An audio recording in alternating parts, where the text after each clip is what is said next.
முகத்தை நோக்கி பார்க்கலாம். Can we all stand to our feet? Let us look unto the Lord. எல்லாரும் ஆண்டவருக்கு இந்த நேரத்திற்காக நன்றி செலுத்தலாமா? இந்த சாயங்கால வேளையில் நல்ல சமூகத்தை ஆண்டவர் கொடுத்திருக்கிறார். ஆண்டவருடைய சமூகத்தில் கூடி வந்து அவருடைய வார்த்தையை கேட்க, அவருடைய வார்த்தையை படிக்க ஆண்டவர் கொடுத்த தருணத்திற்காக ஆண்டவருக்கு நன்றி செலுத்தலாம். So God has given this wonderful evening for us to listen to the word and to meditate on the word. Can we all give thanks for that? Thank you Jesus. Thank you Lord. உம்மை நன்றியோடு உம்மை நோக்கி பார்க்கிறோம் ஐயா. ஸ்தோத்திரம் ஐயா. பரிசுத்த ஆவியானவரே உம்மை நோக்கி பார்க்கிறோம் ஐயா. Thank you Jesus. வர வேண்டும் தேவ ஆவியே எங்கள் மத்தியிலே, வர வேண்டும் தேவ ஆவியே எங்கள் உள்ளத்திலே, ஆட்கொள்ளும் ஐயா அபிஷேகியும், அனல் மூட்டும் ஐயா அனல் மூட்டும், ஆட்கொள்ளும் ஐயா அபிஷேகியும், அனல் மூட்டும் ஐயா அனல் மூட்டும், தூய ஆவியே அன்பின் ஆவியே துணையாளரே தேற்றும் தெய்வமே ஊற்று தண்ணீரே உள்ளம் ஏங்குதையா, வர வேண்டும் வல்லவரே நல்லவரே, வர வேண்டும் வல்லவரே நல்லவரே, வர வேண்டும். பரிசுத்த ஆவியானவரே, இந்த நேரத்தை உம்முடைய கரத்திலே கொடுக்கிறோம். Holy Spirit, we submit this time unto you, Lord. ஆண்டவரே, இந்த இடம் முழுவதும் பரிசுத்த ஆவியானவர் பொறுப்பெடுத்து நடத்தும்படிக்கு ஜெபிக்கிறோம் ஐயா. We pray, Father God, let the Holy Spirit take over this place completely. இங்கே வந்திருக்கிற ஒவ்வொருவரையும், ஆன்லைனில் பார்க்கிற ஒவ்வொருவரையும் ஆண்டவரே உம்முடைய இரத்தத்திற்குள்ளே ஒப்புக் கொடுக்கிறோம். பரிசுத்த ஆவியினுடைய ஆளுகை கீழே ஒப்புக் கொடுக்கிறோம். So people who are come here and people are watching through online, I surrender and submit into your mighty blood, Lord God. ஆண்டவரே, இந்த வேத சத்தியத்தை நாளில் எங்களுக்கு கற்றுத்தாரும். இப்படி வேதத்திலிருந்து அந்த அதிசயங்களை ஆண்டவரை நாங்கள் அந்த ஆராய்ந்து படித்து ஆண்டவரை விடுதலை பெற்றுக்கொள்ள கிருபை தாரும். Lord, help us to meditate and understand your revelation, Father God. Also, Lord, we pray, Father God, let your light shine upon us, Lord. ஆண்டவரே, எங்களை மறைத்து பரிசுத்த ஆவியானவர் பேசும்படி ஜெபிக்கிறோம். Lord, cover us, let the Holy Spirit speak with us, Lord. இயேசுவின் நாமத்தில் ஜெபிக்கிறோம் பிதாவே. In Jesus' name we pray. Amen. Amen. உட்கார்ந்து கொள்ளுங்கள். Please be seated. கிறிஸ்துவை குறித்ததான அந்த வேத பாடத்திற்கு மறுபடியும் உங்களை அன்போடு வரவேற்கிறேன். So I greet you and welcome you again for this Bible study. இந்த சப்ஜெக்டில் இது 55வது வாரம். இந்த வாரத்தில் நாம் இந்த ஆவிகளை பகுத்தறியும் வரம் என்கிற பகுதியில் ஒரு முக்கியமான பகுதியை பார்க்க போகிறோம். So we are here on week 55 on Christology, and we are studying about the gifts of the Holy Spirit, and in that we are looking into discerning of the spirits. இந்த 3 வார்த்தைகள் உங்களுக்கு ஏற்கனவே தெரியும். ஒரு வேகமாக நான் ஞாபகப்படுத்துகிறேன். எல்லா விஷயத்தையும் இயேசுவினிடத்திலிருந்து கற்றுக்கொள்ள வேண்டும். அவர் எப்படி செய்தார் என்று அவரை உற்று பார்த்து அதிலிருந்து சில விஷயங்களை எடுத்துக்கொள்ள வேண்டும். அதன்படி நாமும் செய்ய முற்பட வேண்டும். So these 3 verses, very important verse. I just want to remind you, we need to learn from the Lord Jesus Christ, and we need to keenly look at him and understand things, and then we also should walk accordingly. 1 கொரிந்தியர் 12வது அதிகாரத்தில் இந்த 9 வரங்களை குறித்து எழுதி இருக்கிறது. So we can see it in 1 Corinthians chapter 12. It has been mentioned about 9 gifts of the Holy Spirit. அதை 3 பிரிவுகளாக நாம் பிரிக்கலாம். And we can categorize into 3 category. முதலாவது வெளிப்பாட்டு வரங்கள். அதுல அந்த word of knowledge, word of wisdom, and the discerning of spirit, இந்த மூன்றையும் பார்த்து வருகிறோம். So in revelation gifts, we can see the word of knowledge, word of wisdom, and discerning spirits. அதுபோக அந்த உரைக்கிற வரங்களும் அந்த வல்லமை வரங்களும் இருக்குது. அதனை பின்பதாக பார்க்கலாம். So there are utterance gifts and then power gifts. So we're going to look at that in a later part. கடந்த 2 வாரங்களாக இந்த ஆவிகளை பகுத்தறியும் வரம் என்கிற ஒரு காரியத்தில் எப்படி ஆண்டவருடைய வாழ்க்கையில் அது செயல்பட்டது, ஆண்டவர் எப்படியெல்லாம் அதை கண்டுபிடித்தார் என்றெல்லாம் பார்த்து வருகிறோம். So we were looking at the discerning of the spirit, and in that topic we saw how in the life of Jesus Christ, how this discerning spirit worked and how he identified things in the people's mind. ஒரு 2 நிமிஷத்தில் போன 2 வாரத்துக்குரிய காரியத்தை சொல்லிவிட்டு இந்த வாரத்தில் போக விரும்புகிறேன். I just want to quickly say within 2 minutes I just want to give a quick summary about it. இந்த டிசர்னிங் கிஃப்ட்ஸ் என்பது அந்த கிரீக்கில் அந்த டயக்ரசிஸ் என்பது ஒரு தீமையிலிருந்து நன்மையை பிரித்து பார்ப்பது, அது கரெக்டாக இங்கே என்ன செயல்பட்டு கொண்டிருக்கிறது, எந்த ஒரு ஆவி செயல்படுகிறது என்பதை வேறு பிரித்து பார்ப்பது. So when we say about this discerning spirit, it says in Greek diakrisis, that means separating and finding what is truth and what is false, just distinguishing those things. அது மாத்திரம் இல்லை, ஒரு மனுஷன் நம்மகிட்ட பேசும் பொழுது இல்லை யாரோ ஒருவர் நம்மகிட்ட பேசும்பொழுது ஒரு சுச்சுவேஷனை பார்க்கும் பொழுது அங்கே என்ன மோட்டிவ் நடந்து கொண்டிருக்கிறது, இதுக்கு பின்னால் என்ன செயல்படுது என்பதை கூட நம்ம அறிந்து கொள்ள முடியும். So someone is speaking to us and then we can identify on what notion or what motives they are speaking and what is happening behind that. அதனுடைய இந்த தேவையை நாம் பார்த்தோம் இல்லையா, நீட் ஃபார் டிசைனிங். இந்த காலகட்டத்திலே அதிகமாக போலியான ஆவிகள் செயல்படுவதனால அது நமக்கு தேவைப்படுகிறது. So we saw, isn't it, the need for discerning, because there are lots of false spirits are working, so we need to understand rightly, so we need these gifts of the Holy Spirit. அதனால அந்த யோவான் எழுதியிருக்கிற எல்லா ஆவிகளையும் சோதித்து பாருங்கள் எழுதியிருக்கிறார். That's the reason John said that we need to introspect and find all kind of spirits. அது மாத்திரம் இல்லை, என்ன பர்பஸ் என்று பார்த்தோம். Also we saw about the purpose. Purpose என்னன்னா மெயினாக இந்த டிசைன் பண்ணி சரியான அந்த மந்தையை இயேசுவினுடைய அந்த சரீரத்தை சரியான விதத்தில் நடத்துவதற்கும் மக்களை காப்பாற்றுவதற்கு. Also we need to know the purpose of it. They need to lead the people on the right direction and lead them on the right path. அது மாத்திரம் இல்லை, இந்த வரம் இருக்கும் பொழுது, இந்த வரம் செயல்படும் பொழுதுதான் அங்கே அந்த நெகட்டிவ் ஸ்பிரிட்ஸ் இருந்தால் அது வெளியிலே துரத்தப்படுகிறது. So only when this kind of gift works, that is where you can chase out the unwanted unclean spirit out. அது மாத்திரம் இல்லை, பரிசுத்த ஆவியானவர் அந்த இடத்துல செயல்படுகிறதை உணரும் பொழுது அதற்கு இடம் கொடுத்து அதற்கு இன்னும் அவருக்கு நேரம் கொடுத்து அந்த கிரியை பெற்றுக்கொள்ள முடியும். So also when we allow the Holy Spirit and give more space to the Holy Spirit, that's where we can chase out these kind of things. போன வாரத்தில் அந்த டைப்ஸை குறித்து பார்க்கும் பொழுது 3 டைப்ஸ் பார்த்தோம் இல்லையா. So last week we were saying about the types of the spirits, isn't it? அதாவது human spirit, demonic spirit, holy spirit என்று 3 வகையான டைப் ஆஃப் ஸ்பிரிட்ஸ் நம்ம பார்த்தோம். So last week we saw human spirit, demonic spirit and the Holy Spirit. இதில் முதலாவது இந்த human spirit நம்ம ஃபுல்லாக டீல் பண்ணியிருக்கிறோம். So we saw about the human spirit in last few weeks. பொல்லாத மனிதர்கள் எப்படியெல்லாம் இருக்கிறாங்க இந்த உலகத்தில், அவர்கிட்ட நம்முடைய வாழ்க்கையும் நம்முடைய பிள்ளைகளுடைய வாழ்க்கையை எப்படி காப்பாற்றிக்கொள்வது என்பதெல்லாம் நாம் தியானித்தோம். So we meditated how these wicked people are in the world, how we can protect ourselves and how we can guard our children as well. We saw எத்தனையோ டைப் ஆஃப் ஹியூமன் ஸ்பிரிட் இருப்பதை நம்ம வேதத்தில் நிறைய பார்த்தோம். So we saw there are many types of human spirit from the word of God. We saw that. அதுக்கு மாத்திரம் இல்லை, எப்படி இதை நம்ம டிசைன் பண்ணுவது, இந்த 3 ஸ்பிரிட்டில் எப்படி டிசைன் பண்ணுதுன்னா, முதலாவது ஆவிக்குரிய கனிகளை பார்க்கணும், ரெண்டாவது அந்த பரிசுத்த ஆவியோட உதவியோடு அதை பார்க்கணும், மூணாவது வேத வசனத்திலிருந்து அதை ஆராய்ந்து பார்க்கணும். So we saw that how to discern from the fruits we can see that, and then from the word of God we can discern. With the help of Holy Spirit we can discern. இப்போ இந்த நாளில் அந்த evil spirit அல்ல demonic spirit இந்த காரியத்தை குறித்து நான் வேகமாக சொல்ல விரும்புகிறேன். So I just want to say quickly about this evil spirit or demonic spirit. எனக்கு மிகவும் பெருசாக விருப்பம் இல்லாத ஒரு டாபிக் என்றால் இந்த topic. So I'm not fascinated about this particular topic. ஏன்னா இதில் எனக்கு நேரம் செலவழிக்கவோ இதில் நமக்கு அதை அலசி ஆராயவோ பெருசாக நமக்கு அதில் இன்ட்ரெஸ்ட் தேவை கிடையாது. So not to introspect in those kind of things and then getting deeper understanding of it's not required for us. இது எப்படின்னா ஒரு ஒரு ஒரு டர்ட்டி திங்ஸை பற்றி நீங்கள் தெரிந்து கொள்ள எவ்வளோ ஆசைப்படுவீங்க. So imagine that if you want to know something which is dirty, would you give interest to that? ஆனால் அதுக்கு என்ன இடத்தை கொடுக்கணுமோ அந்த இடத்தை கொடுத்து இந்த வாரத்தில் முடிந்தால் முடிக்கலாம், இல்லாட்டி அடுத்த வாரம் தேவைப்பட்டால் எடுத்துக்கொள்ளலாம்.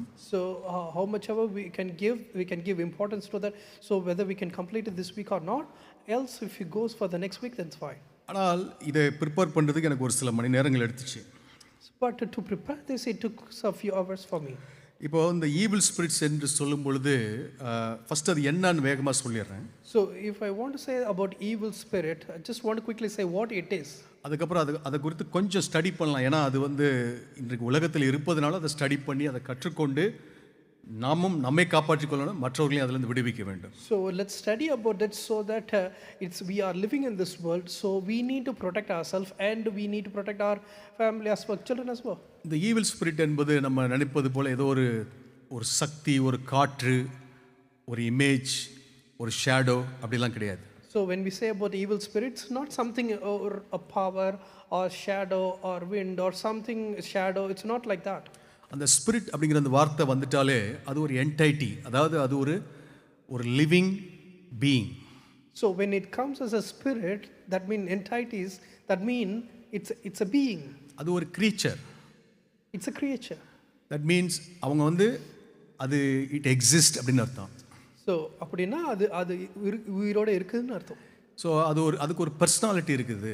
It has a personality as well. So அதனால தான் அதை குறித்து படிக்க வேண்டியிருக்குது. That's the reason we need to study about that. அது மெயினாக என்ன பண்ணுதுன்னா டேமேஜை உண்டு பண்ணுது, ஹார்ம் உண்டு பண்ணுது, நெகட்டிவிட்டியை உண்டு பண்ணுது. So what it mainly does is it brings harm, it brings negativity, it brings damage. இன்றைக்கு நம்ம 21st செஞ்சுரியில் வாழ்ந்து கொண்டு இருக்கிறோம். இது ரொம்ப ஃப்ளூயிடைஸ் ஆயிடுச்சு. ஒரு மாதிரி இதை பெருசாக யாரும் எடுத்துக்கிறது இல்லை. அதனால் நான் இப்போ சொல்கிறதெல்லாம் வைத்து பார்க்கும்போது நீங்கள் படித்தீங்கன்னு சொன்னால் உங்களுக்கே தெரியும், நம்ம இதில் எதனா மாட்டிகிட்டு இருக்கோமான்னு சில நேரம் யோசிக்க தோணும். So we are living in this 21st century, now it's all over, and when we go through these kind of things, you may understand like, some way we might have been caught with these kind of things. பாருங்க, அது negative இமோஷன்ஸை உண்டு பண்ணுகிறது. So we can see that it brings negative emotions. நம்முடைய பிஹேவியர்ஸை distract பண்ணுது. It distracts our behavior. நம்முடைய spiritual moral வேல்யூஸை corrupt பண்ணுகிறது. Also it corrupts our moral values.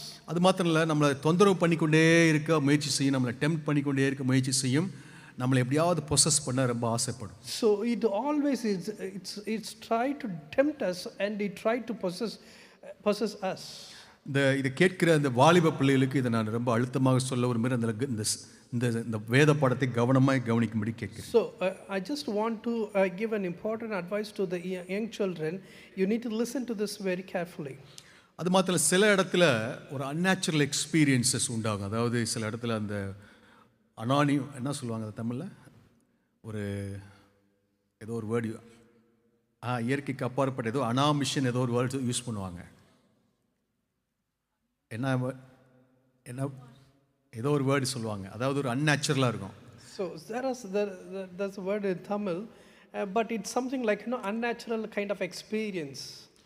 Okay, நான் இதுதான் அந்த ஈவில் ஸ்பிரிட். ஒரு சின்ன ஒரு overview. So I just want, this is the quick overview. நான் அதுக்கு முன்பதாக அந்த ஒரு ஹோம்ஒர்க் கொடுத்து அதை வேணால் குயிக்காக நம்ம கேட்டுடலாம். So before that, let's finish up with the homework. ஒரு 5-7 நிமிஷம் கொடுக்குறேன், அதுக்கப்புறம் நம்ம சப்ஜெக்டுக்குள்ளே போனோம். போன வாரம் ஒரு கேள்வி என்ன கேட்டோன்னா, உங்களுக்கு முடிஞ்ச அளவுக்கு 1 இல்லை 2 கண்டுபிடிச்சிட்டு வாங்க, இந்த டிமானிக் ஸ்பிரிட் இல்லை ஈவில் ஸ்பிரிட் எப்படி பைபிளில் இருக்குது, எப்படி ஆண்டவர் அதை கண்டுபிடிச்சார்னு சொல்லி. So I asked this question that you can study about this and find out at least 1 or 2 places where we identify there is an evil spirit. நீங்கள் ஒருவேளை சொல்கிறது இந்த சப்ஜெக்ட்லேயே வரலாம், அதனால் கொஞ்சம் ஷார்ட் அண்ட் ஸ்வீட்டாக அந்த கான்செப்டை மட்டும் சொல்லி இது பண்ணுங்கள். So it could be whatever you say could be in the subject as well, but whatever you want to say, just if you could highlight quickly, just crisp 1 or 2 lines. ஏதாவது சொல்ல விரும்புகிறீங்களா? ஒரு எக்ஸாம்பிள் ஆளுக்கு ஒன்று கொடுக்குறேன், time கொடுக்கலாம். Diana sister சொல்கிறீங்களா? எடுத்துகிட்டு வந்திருப்பீங்களா? மைக்கு ஒன்று கொடுத்துட்றீங்களா தம்பி?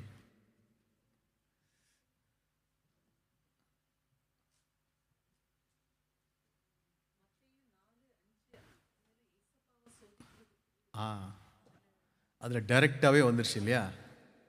சொல்லுங்கள். மத்தேயு 8:31 ரெண்டு பேர் பிரேத கல்லறையிலேருந்து பிசாசு பிடிச்சவங்க வந்தப்ப அதை பன்றி கூட்டத்தில் போகுமாறு வேண்டிக் கொண்டு. ஆமாம், அது ஒரு முக்கியமான சம்பவம். Very good. அதுலேயும் இருக்குது. அதுவும் இதெல்லாம் வந்து பிளைன் எக்ஸாம்பிள்ஸ். அதுக்கு பிறகு லூக் 4:34 அசுத்தாவி பிடித்திருந்த அந்த மனுஷன் இயேசுப்பாட்ட நசரேனாகிய இயேசுவே உங்களுக்கு எனக்கு உங்களுக்கு என்ன அந்த இது அந்த சம்பவம் ஆமாம், அதில் வந்து அவங்களே வந்து மேனிஃபெஸ்ட் ஆகுறாங்க. ஆமாம். மேனிஃபெஸ்ட் ஆகுறாங்க. அதுக்கப்புறம் வேறு யாருக்குன்னா சான்ஸ் கொடுக்கலாமா? நீங்கள் எல்லாம் எடுத்துகிட்டு வந்திருப்பீங்க. வேறு யாருன்னா எடுத்துகிட்டு வந்தீங்களா? சான்ஸ் இருக்குதா?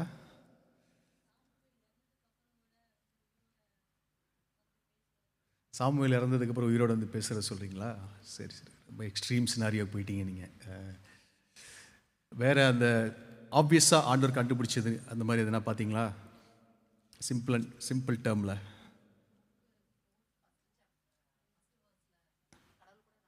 உபவாசம் இருந்தப்ப வந்து சாட்டன் ஆமாம், தேவகுமாரனா இருந்தா சோனை வந்து நீ அப்பமா கரெக்டு, நல்லது. அது வந்து சேட்டன் நேரடியாகவே இயேசு கிறிஸ்துட்ட வந்து சொல்கிறது. வெரி குட், அது நல்ல எக்ஸாம்பிள்.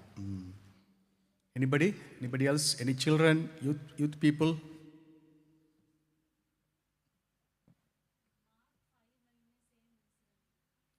மார்க் 5:9 சொல்லுங்கள், அது என்ன?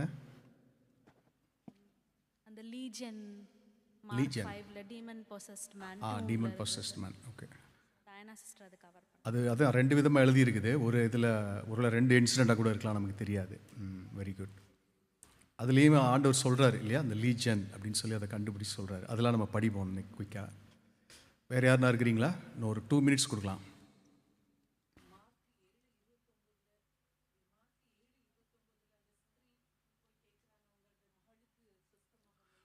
அது நல்ல எக்ஸாம்பிள். அதில் என்ன அசுத்தாவின்னு சொல்லியிருக்குதா? பிசாசு பிடித்திருக்கிற ஆள் அப்படின்னு சொல்கிறாங்க. ஓகே. ஆனால் ஆண்டவர் வந்து ஒரு வார்த்தையிலே அதை சுகமாக்குறாரு இல்லையா, அதுதான் மெயின். Very good. வேறு யாருன்னா? 18 years பவுண்ட் பை த ஸ்பிரிட்னு இருக்கு இல்லையா? ஆமாம், அது ஆண்டவர் அந்த இடத்துல அதை டிஸ்டிங்விஷ் பண்ணி காட்டுறாரு. ஸ்பிரிட் ஆஃப் இன்ஃபர்மிட்டின்னு சொல்கிறாரு. Very good.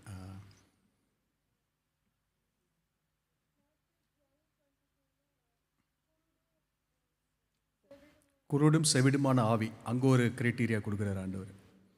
Very good. ஊமையும் செவிடுமான ஆவி. ஸோ எல்லா கேட்டகரியெல்லாம் முடிச்சிட்டிங்க நீங்களே. Very good, super. ஓகேவா? சந்தோஷம். எல்லோரும் ஒரு கை தட்டிடலாம். எல்லாருக்கும் நல்லா இந்த மாதிரி தேடி கண்டுபிடிச்சி நீங்கள் படிச்சிங்கன்னா தான் உங்களுக்கே நீங்களும் அந்த ஒரு ஆக்டிவ் என்கேஜ்மெண்ட் ஆகும். ஸோ இந்த நாளில் வேகமாக நம்ம பார்க்கலாம். ஃபஸ்ட்டு நான் என்ன சொல்ல விரும்பினா, அந்த ஈவில் ஸ்பிரிட் பற்றி சொல்கிறதுக்கு முன்பதாக அதை குறித்து நான் ரொம்ப டீட்டெயிலாக அதை நம்ம ஆராய்ச்சி பண்ண அவசியம் இல்லை. பட் அதை படிப்பதற்கு முன்பதாக ஃபஸ்ட்டு ஒரு கண்ணோட்டத்தோடு நம்ம அதில் போகணும். So let's not meditate too much about that. But when we handle that, we need to have the perception about this evil spirit. First கண்ணோட்டமே எப்படி தெரியுமா இருக்கணும்? நம்முடைய கண்ணோட்டம், ஒரு விசுவாசிகளுடைய கண்ணோட்டம் எப்படி இருக்கணும்னா, நான் இப்போ படிக்க போகிற அந்த எந்த கேட்டகரியாக அசுத்தாவியாக இருந்தாலும் நான் அதற்கு மேலே இருக்கிறேன் அப்படின்னு சொல்லணும் நம்ம. So what the understanding is, whatever category we study about, all these evil spirit or whatever may be, we are above this evil spirit. ஆமாம், நம்ம படிக்க போகிற எல்லாமே நமக்கு கீழே, இன்னும் சொல்லப்போனால் நம்முடைய பாதத்திற்கு கீழே இருக்குது அப்படிங்கிற அந்த ஒரு அத்தாரிட்டி மைண்டோடு நம்ம படிக்கணும். So when we study about this, we need to have this authority mind that every spirit are under our feet. இல்லாட்டி நம்ம அதை என்ன பண்ணணும், ஓவர் எஸ்டிமேட் பண்ணிவிடுவோம். Or else we will start to overestimate about the evil spirit. இதை நான் சொல்லும் பொழுது நம்ம ஒரு பபுளை நல்லா இமேஜின் பண்ணிக்கோங்க. So when I say about this, just imagine there is a bubble. அந்த பபுளுக்குள்ளே நீங்கள் இருக்கிறீங்க. And you are inside that bubble. அந்த பபுளில் 360 டிகிரி உங்களால் பார்க்க முடியுது. And you can see the 360 degree. ஆனால் ஒன்று கூட அந்த பபுளை தொலைத்து உள்ளே வர முடியாது. பெரிய ஆரோஸ் வருது, அந்த தோட்டாக்கள் வருது, ஆனால் எதுவுமே உங்களை தொலைக்க முடியல. So you can see the pistols are coming towards you and the arrows are coming towards you, but nothing will not penetrate. ஆனால் நீங்கள் அதை நோக்கி போக முடியுது, அந்த பபுள்ஸ் உங்கள் கூடயே வருது. But you can go towards that, and the bubble also coming along with நீங்க you. அட்டாக் பண்ணும் பொழுது அது அட்டாக் ஆகுது, ஆனால் அது உங்களை திருப்பி அட்டாக் பண்ண முடியல. So when you attack that, it's attacked, but it cannot attack us. அந்த பபுளை மைண்டில் வைத்து கொண்டு இந்த சப்ஜெக்ட் படிங்க. So when you study this subject, just remember that in your mindset that we are inside a bubble. அந்த and bubble let's study. வேற ஒன்றும் இல்லை, நம்ம கிறிஸ்துக்குள் நம்ம கொடுக்கப்படுகிற ஒரு பாதுகாப்பு. So that bubble is nothing else, the protection that we get when we stay in Christ. பாருங்க, மார்க் 16, 17, 18 வாசிக்கலாம். Let's read Mark chapter 16 verse 17 and 18. பாருங்க, விசுவாசிக்கிறவர்களால், அதாவது நீங்களும் நானும், நடக்கும் அடையாளங்களாவன என் நாமத்தினாலே பிசாசுகளை துரத்துவார்கள். So we can see it in verse 17, the signs will accompany those who believe in my name, they will cast out demons. பாருங்க, சர்ப்பங்களை எடுப்பார்கள். They shall take up serpents. இதெல்லாம் எதை குறிக்குது அப்படின்னா, அந்த பிசாசுடைய வல்லமைகளுக்கு மேற்பட்ட ஒரு வல்லமை, இல்லாட்டி அந்த ஒரு டிவைன் ப்ரொடெக்ஷனை நமக்கு குறிக்குது. So what it refers is there is a power more than this evil spirit has. There is a divine protection, it says இந்த about. பபுள்ஸ்க்கு வெளியில ஒரு சர்பண்ட் வருது, ஆனால் அது உங்களை கடிக்க முடியல, ஆனால் அதை எடுத்து நீங்க தூர வீசுறீங்க. So this serpent is coming towards the bubble, and the serpent doesn't harm you, but you are taking it and throwing it away. அதுக்கு முந்தின 2 வசனத்தை வாசிக்கலாமா? அந்த 15 இருந்து வாசிங்க brother. Let's read from verse 15 onwards. பின்பு அவர் அவர்களை நோக்கி, நீங்கள் உலகமெங்கும் போய் சர்வ சிருஷ்டிக்கும் சுவிசேஷத்தை பிரசங்கியுங்கள். விசுவாசம் உள்ளவனாகி ஞானஸ்தானம் பெற்றவன் ரட்சிக்கப்படுவான். அதாவது இது இந்த ப்ராமிஸ் ப்ரொடெக்ஷன் எதோட வருதுன்னா, அந்த கிரேட் கமிஷனோட வருகிறது. So this promise and protection, how it comes is, it comes along with the great commission. இதுல பாருங்க, இந்த சாவுக்கு எதுவான யாதொன்றை குடித்தாலும் அது அவர்களை சேதப்படுத்தாது. So whatever, even they harm, they drink, it will not harm them. இதை எடுத்து இந்த சில வேற மதத்தினர் நம்மளை சேலஞ்ச் பண்ணுவாங்க.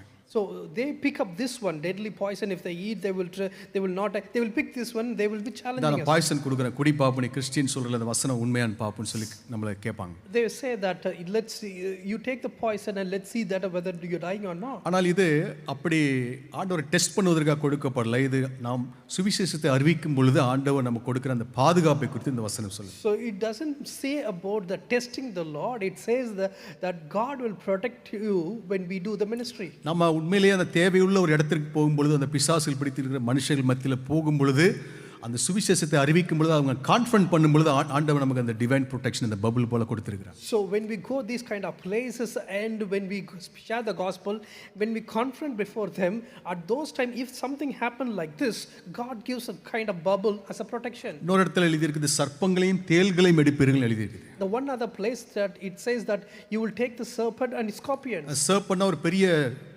ரேங்க் ஆஃப் ஸ்பிரிட்னு சொல்லலாம், தேல்னா ஒரு சின்ன ரேங்க் ஆஃப் டீமன் சொல்லலாம். So serpent we can say that higher rank of spirit, or scorpions we can call it as a smallest rank அது of எந்த ரேங்காவாலும் இருந்துட்டு போட்டோம், ஆனா நம்ம அதை எடுக்கும் பொழுது அது நம்மை சேதப்படுத்தாது. அதான் ஆண்டவர் நமக்கு கொடுக்கிற protection. So whatever may be the rank it is, but still when you try to take it, it will not harm you. That's what God has given us the support. அப்ப நம்ம அந்த கான்டெக்ஸ்ட்ல தான் அந்த வசனத்தை புரிந்து கொள்ளணும், அதை கரெக்டா பயன்படுத்தணும். So we need to use this on the right context and use the words as the right way. நம்ம ஊழியம் செய்யும்போது அந்த பபுள்ஸ் எப்பவுமே ஞாபகம், நான் கிறிஸ்துவுக்குள்ள பாதுகாக்கப்பட்டிருக்கிறேன். So when we do the ministry, we should remember this, that we have the bubble in Christ. I am protected. தேவன் அனுமதித்தாலொழிய வேற ஒண்ணுமே அந்த பபுளுக்குள்ள வர முடியாது. So only if God allows it, that will come in. Otherwise nothing going to harm Luca us. 10:19 பாருங்க, சர்ப்பங்களையும் தேள்களையும் மிதிக்கவும் சத்துருவனுடைய சகல, அந்த சகலங்கிறதுல எல்லாமே வந்துருது, ஆல் பவர், வல்லமையை மேற்கொள்ளவும் உங்களுக்கு அதிகாரம் கொடுத்திருக்கிறேன், ஒன்றுமே உங்களை சேதப்படுத்த மாட்டாது. So listen carefully. I have given you authority to tread on serpents and scorpions and over all the power of the enemy, and nothing will harm you. அதுக்கு முந்தின வசனத்தை நீங்க வாசித்தீங்கன்னா தெரியும், அந்த சீஷர்கள் வந்து சந்தோஷமா வந்து சொல்றாங்க. So if you read the previous verse, you will understand that all the disciples came happily, they were sharing அதை this. வாசிக்கலாமா? Can we read that? பின்பு அந்த 70 பேரும் சந்தோஷத்தோட திரும்பி வந்து, ஆண்டவரே உம்முடைய நாமத்தினாலே பிசாசுகளும் எங்களுக்கு கீழ்ப்படுகிறது என்றார்கள். பாருங்க, பிசாசு ஏற்கனவே அவங்களுக்கு கீழ்ப்படியுது. So you can see that already Satans are obeying to those disciples. அப்ப ஆண்டவர் ஒரு விஷயத்தை எம்பசிஸ் பண்றதுக்காக அந்த ஆங்கிலத்தில் அந்த ஆம்பிளிஃபைல அழகா எழுதிருப்பாங்க, லிசன் கேர்ஃபுல்லின்னு சொல்றாரு. So to emphasize, you can see it in amplified version, it says like, it starts like this, listen carefully. நீங்கள் ஒரு 2-3 பிசாசை துரத்திட்டீங்கன்னு சந்தோஷப்படுறீங்க. So you have so glad that you have chased few ஆனால் spirit. உண்மையிலே உங்களுக்கு இருக்கிற அதிகாரத்தை நான் உங்களுக்கு சொல்கிறேன். என்னன்னா, எந்த சர்ப்பத்தையும் எந்த தேளையும் நீங்கள் மிதிக்கலாம், சத்துருடைய சகல வல்லமையும் நீங்கள் மேற்கொள்ளலாம். So I will tell you the truth. You can take any serpent or scorpion, even all the powers. You can overcome that. ஒன்றுமே உங்களை சேதப்படுத்தாது. Nothing will harm you. அப்போ இந்த ப்ராமிஸை நம்ம ஆண்டவருடைய வாயிலிருந்து வந்து அந்த ப்ராமிஸை நம்ம பிடித்து கொள்ள வேண்டும். So we need to take hold of the promise that God has pronounced and said these words. சங்கீதம் 91 prophetical எழுதப்பட்டிருக்குது. In Psalms chapter 91 you can see that it's a prophetical அந்த verse. உன்னதமானுடைய மறைவு சர்வவல்லுடைய நிழல், அதான் அந்த bubble. So when it says who shall stay in the most high, that is the bubble அது நம்மளை அப்படியே சுற்றி இருக்குது. that covers us. பாருங்க, அது 3வது வசனம், அவர் உன்னை வேடனுடைய கண்ணிக்கு, அதாவது பிசாசுனுடைய நம்ம கால் சிக்காதபடிக்கு அவர் நம்மை காக்கிறார். So he will deliver you from the snare of the fowler. He will not let us to get into trap into those kind of things. அது மாத்திரம் இல்லை, நீங்கள் அந்த பின்னாடி அந்த அதிகாரத்தில் வாசித்தீங்கன்னா தெரியும், அவன் என்னுடைய நாமத்தை அறிந்திருக்கிறபடினால் உயர்ந்த அடைக்கலத்திலே அவனை வைப்பேன் இருக்குது. So if you read the latest the further verses, you can understand, since he believe trust on me, I will keep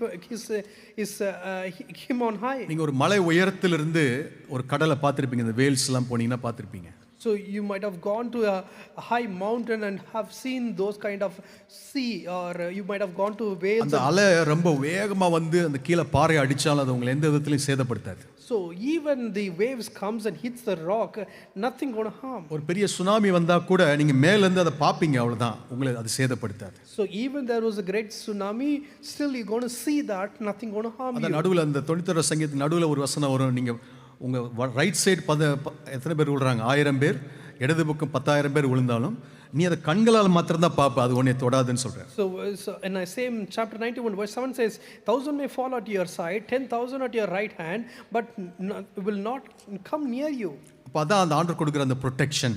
So that is the God's protection. 2 தெசலோனிக்கேயர் 3:3 இன்னொரு வார்த்தை இருக்குது பாருங்க. There is a 2 Thessalonians chapter 3 verse 3, there is another verse. பாருங்க, கர்த்தர் உண்மை உள்ளவர். எதுக்கு உண்மை உள்ளவர்னா, உங்களை ஸ்திரப்படுத்தி தீமை நின்று விலக்கி காத்துக்கொள்வார். But the Lord is faithful, he will strengthen you and will protect and guard you from the evil one. அதாவது தீமைன்னு எழுதியிருந்தா கூட அந்த டிரான்ஸ்லேஷன் எழுதியிருக்கிறது ஈவில் ஒன், அந்த சேட்டன் அவனுடைய எல்லா ஃபோர்ஸஸ்லேருந்து ஆண்டவர் நம்மை காத்துக்கொள்வார். So it says that a wicked or bad thing, but the verse says evil one, that is from all kind of satanic things. அந்த லூக்கா 10க்கு மறுபடியும் போகலாம். 17வது வசனத்தில் நீங்கள் வாசித்த போல 70 பேர் வந்து சந்தோஷமாக சொல்கிறாங்க. So let's go back to the Luke chapter 10, when those 70 people, disciples, when they came and they were so glad. அந்த கீழ்ப்படிகிறதுன்னு சொல்லும் பொழுது அந்த 18வது வசனத்தில் ஆண்டவர் ஒரு வார்த்தை சொல்கிறார் பாருங்க. So when they said that all these demons are obeying, you can see that in verse 18 he says, பாருங்க, சாத்தான் மின்னலை போல வானத்திலிருந்து விழுறதை கண்டேன். I saw Satan fall like a lightning from heaven. இப்போ நீங்கள் பிசாசை பார்க்கும் பொழுது எந்த பார்வைங்கிறது இதில் இருக்குது. So when you see the Satan, it shows that what connotation you're going to see that. இங்கே அதுக்கு முந்தின வருஷத்தில் அவங்க சொல்கிறாங்க பிசாசுங்களுக்கு கீழ்ப்படிதுன்னு சொன்னால் ஆண்டவர் சொல்கிறாரு, நீ எப்படி பார்க்கணும்னா கீழே விழுந்ததை நீ பாரு அப்படின்னு சொல்கிறாரு. So here Jesus is teaching us, if you want to see that, you have to see that it's fallen from பாருங்க, above. இந்த பார்வை தான் நமக்கு இருக்கணும். நம்முடைய கண்கள் அவனை கீழே பார்க்கணும். So this is how you need to see. You need to see him down. அவன் எவ்வளோ தூரம் மிராக்கிள் காட்டினாலும் சரி, எவ்வளோ தூரம் பவர் காட்டினாலும் சரி, நம்ம பார்வை இப்படி தான் இருக்கணும். நான் உன்னை இப்படி தான் பார்ப்பேன். So how much of a miracle or whatever may be the surprise he can give, but still our sight should be downwards towards நீங்கள் him. இது ஒரு ஹோம்ஒர்க் எடுத்து பண்ணி பாருங்கள். இயேசு பிசாசு துரத்தின இடத்துலலாம் எப்படிலாம் நடந்துச்சுன்னு சொல்லி நான் 1-2 மட்டும் காட்டுறேன். So you can take this as a homework and can study about that. But I just want to give highlight 1 or 2 things. Mark, நீங்கள் ஏற்கனவே சொல்லிட்டீங்க. மார்க் 1வது அதிகாரத்தில் கப்பர்நகூமுக்கு போனார்கள். அங்கே அவர் ஓய்வு நாளில் ஜெபாலயத்தில் பிரவேசித்து போதகம் பண்ணினார். So in Mark chapter 1 verse 21, and they went into Capernaum, and straightway on the Sabbath day he entered into synagogue and taught. அந்த வேத பாரகரை போல போதியாமல் எப்படி போதித்தாராம், அதிகாரமுடையவராய் போதித்தார். So he was not teaching, he was teaching in authority, not as scribes.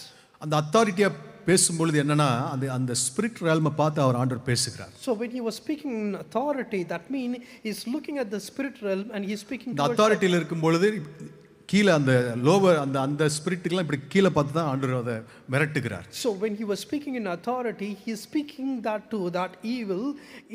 He is pointing that our is down, காலுக்கு which is கீழே அதை down. பார்க்கிறார். அதை He is looking at it under his feet. அது உங்க அந்த இடத்துல அது manifest ஆக ஆரம்பிக்குது பாருங்க அடுத்த வசனத்துல. And next verse you can see that it started to manifest. பாருங்க அவருடைய ஜெபாலயத்தில் அசுத்த ஆவியில ஒரு மனுஷன் இருந்தான். And there was in synagogue a man with an unclean spirit. பாருங்க அவன் பாருங்க ஐயோ அப்படிங்கிறான். So you can see that he is shouting aloud. நசரேனா இயேசுவே எங்களுக்கு உமக்கு என்ன எங்களை கெடுக்கவா வந்தீரும் இன்னார் என்று அறிவே நீ தேவனுடைய பரிசுத்தர் என்று சத்தமிட்டான். What I have done to you with thee, thou Jesus of Nazareth, art thou to destroy us? அதற்கு இயேசு நீ பேசாமல் இவனை விட்டு புறப்பட்டு போ என்று அதை அதட்டினார். And Jesus rebuked him, saying, hold thy peace and come out of him. அப்ப பாருங்க அதை அதட்டுறாரு, அதை பார்த்து அதை commanding அதட்டுறாரு. And you can see God commands, he rebukes it. இதை பார்த்து நம்ம சில விஷயங்களை கற்றுக்கொள்ளணும். எப்படி இயேசு இந்த பிசாசுகளை டீல் பண்ணார்னு சொல்லி. With this we can understand how Jesus dealt with these kind of demons. அதாவது இந்த பிசாசுகள் வந்து நான் பின்னாடி ஒரு இதில் எழுதி வச்சிருக்கிறேன் எப்படி டீல் பண்ணும் அப்படின்னா பிசாசுக்கு மேலே மனதுருக கூடாது. So I have a later point I'll tell you. This kind of things, when you see the demon or evil spirit, you cannot have a compassion over that. ஒருத்தர் வந்து ஒரு 40 days ஃபாஸ்டிங் ப்ரேயர் இருந்தாரா. So one person was having 40 days fasting prayer. அப்போ ஒரு minister கேட்டுக்கிற ஏன் 40 days இருக்கிறீங்கன்னா நான் வந்து எனக்கு உலகத்தில் எத்தனையோ பிரச்சனை இருக்குது சாத்தான் தான் அதுக்கு காரணம் அவன் மனம் திரும்பணும்னு ஜெபிக்கிறான் அப்படின்னு. So he was saying that in world there is lots of problem. For all these problems, Satan is the problem. So I'm praying that Satan to get repent. அதுதான் அது வந்து வேதம் தெரியாம அப்படிலாம் ஜெபிக்கிறது. So those are the people who doesn't know about the truth and they pray like that. பாருங்க சாத்தானுக்கு அங்க ஒரு ரட்சிப்பு என்பது கிடையாது. For Satan there is no salvation. அவனுக்கு ஒரே ஒரு முடிவு தான் நித்திய ஆக்கினைக்காக அவன் நியமிக்கப்பட்டிருக்கிறான். So there is only one end for him. He has to be get into the fire hell. அதனால அவன் கடிந்து கொள்ளணும், அவன் மேல கோபப்படணும், அவனை துரத்தணும். So we need to be angry on him. We need to rebuke him. We need to cast out him. அவனுக்கு வந்து அவன் மேல ஒரு கோபம் நமக்கு வரணும். So we need to have such kind of anger against அது him. அப்படிதான் அவனை டீல் பண்ணியணும். அப்படிதான் இயேசு கிறிஸ்து டீல் பண்ணுகிறார். So we need to have such kind of things how Jesus also handled. 26ல பாருங்க அந்த அசுத்தாவை அவனை அலக்களித்து சத்தமிட்டு இன்னொரு டிரான்ஸ்லேஷன் இருக்குது அவனுடைய பாடி அப்படி கிழிச்சிட்டு போற மாதிரி வெளியில போகுதுன்னு எழுதி இருக்குது. So we can next verse you can see that the unclean spirit torment him and with loud voice it came out. In one other translation it says it tore this body, that kind of feeling it shows. அப்படிதான் அந்த பிசாசில் வெளியேறும் பொழுது அப்படி அது உள்ள இருந்து வெளியில போறதுக்கு அது விருப்பம் இல்லை. So that's how when it try to go out it gives such kind of such kind of way it goes. அப்ப எல்லாரும் பார்த்து ஆச்சரியப்படுறாங்க எப்படி ஒரு அசுத்தாவில கட்டளை கொடுக்கிறார் அதுவும் போகுதேன்னு சொல்றாங்க. So all other people saw that how he commanded the evil spirit and it goes. அடுத்த வசனத்தை பாருங்க இது கீர்த்தி கலிலேயா நாடெங்கும் பரவிற்று. And the next verse we can see verse 28 and his fame went around the Galilee. அப்ப அதான் அந்த ஒரு மனுஷன் பிசாசு பிடித்தன் ஹீல் ஆகுறப்ப அந்த சுவிசேஷ வாசல் திறக்கப்படுகிறது. So when a person was demon possessed, when he got healed, then we can see these the gospel is started to spread across. அது மட்டும் 39ல பாத்தீங்கன்னா அந்த சினகாக்ல மட்டும் இல்ல தொடர்ந்து அவர் அப்படியே போய் அது நார்மலைஸ் ஆயிடுச்சு. ஆண்டவருடைய ஊழியத்தில் அது ஒரு நார்மலாக நடந்தது. அவர் பிரசங்கம் பண்றார், பிசாசுகளை துரத்துகிறார். So not only that place, after that you can see that he started to go to every other synagogue and every other place he heals and he delivers all these people from the demon. அதாவது சில நேரத்துல அந்த பிரசங்கம் பண்ணும் பொழுதே அந்த சில மக்கள் இடத்திலிருந்து அது ரிலீஸ் ஆகி வெளியேறுகிறது. There are time that when he was preaching all these evil spirits started to leave and go away. அதாவது கர்த்தருடைய வார்த்தையை பிரசங்கிப்பதுல அந்த ஒரு வல்லமை அதுல இருக்குது. That is the reason you can see that there will be in power and authority when they preach the word of God. அது மட்டும் இல்ல சிஸ்டர் சொன்ன மாதிரி லூக் 11ல பாருங்க 14ல இருந்து 26 அந்த பேசேஜ் தான் அவங்க சொன்னாங்க. So one other passage is Luke chapter 11 verse 14 to 26. The sister said about this. அதுல பாருங்க அந்த ஊமையா இருந்த ஒரு பிசாசை அங்கே துரத்துகிறார். And the spirit that caused dumb and he also chased that dumb spirit. அப்படி துரத்தி அவர் அந்த கிளியர் ஆன உடனே அந்த பகுதியை நீங்க வாசித்தீங்கன்னா தெரியும் ஜீசஸ் மேல அவங்க சந்தேகப்படுறாங்க. So when Jesus chased out that demon, you can see that after that they started to doubt on Jesus. இவன் வந்து உண்மையிலேயே ஒரு வல்லமையினால துரத்தல அந்த பெரிய ரேங்க் உள்ள பிசாசு இவங்ககிட்ட இருக்கிறதுனால சின்ன ரேங்கை துரத்துறான் அப்படின்னு சொல்றாங்க. They were saying this, since he has a greater rank, higher rank of a demon, that's a reason he could chase out the smaller அப்ப rank. ஆண்டவர் ஒரு பெரிய ரகசியத்தை அந்த இடத்துல உடைத்து காட்டுகிறார். And Jesus, he breaks an important secret in that place. பாருங்க 21வது வசனம் பாருங்க. Verse 21. 20வது வசனத்தை வாசிக்கலாம் first. Can we read verse 20 please?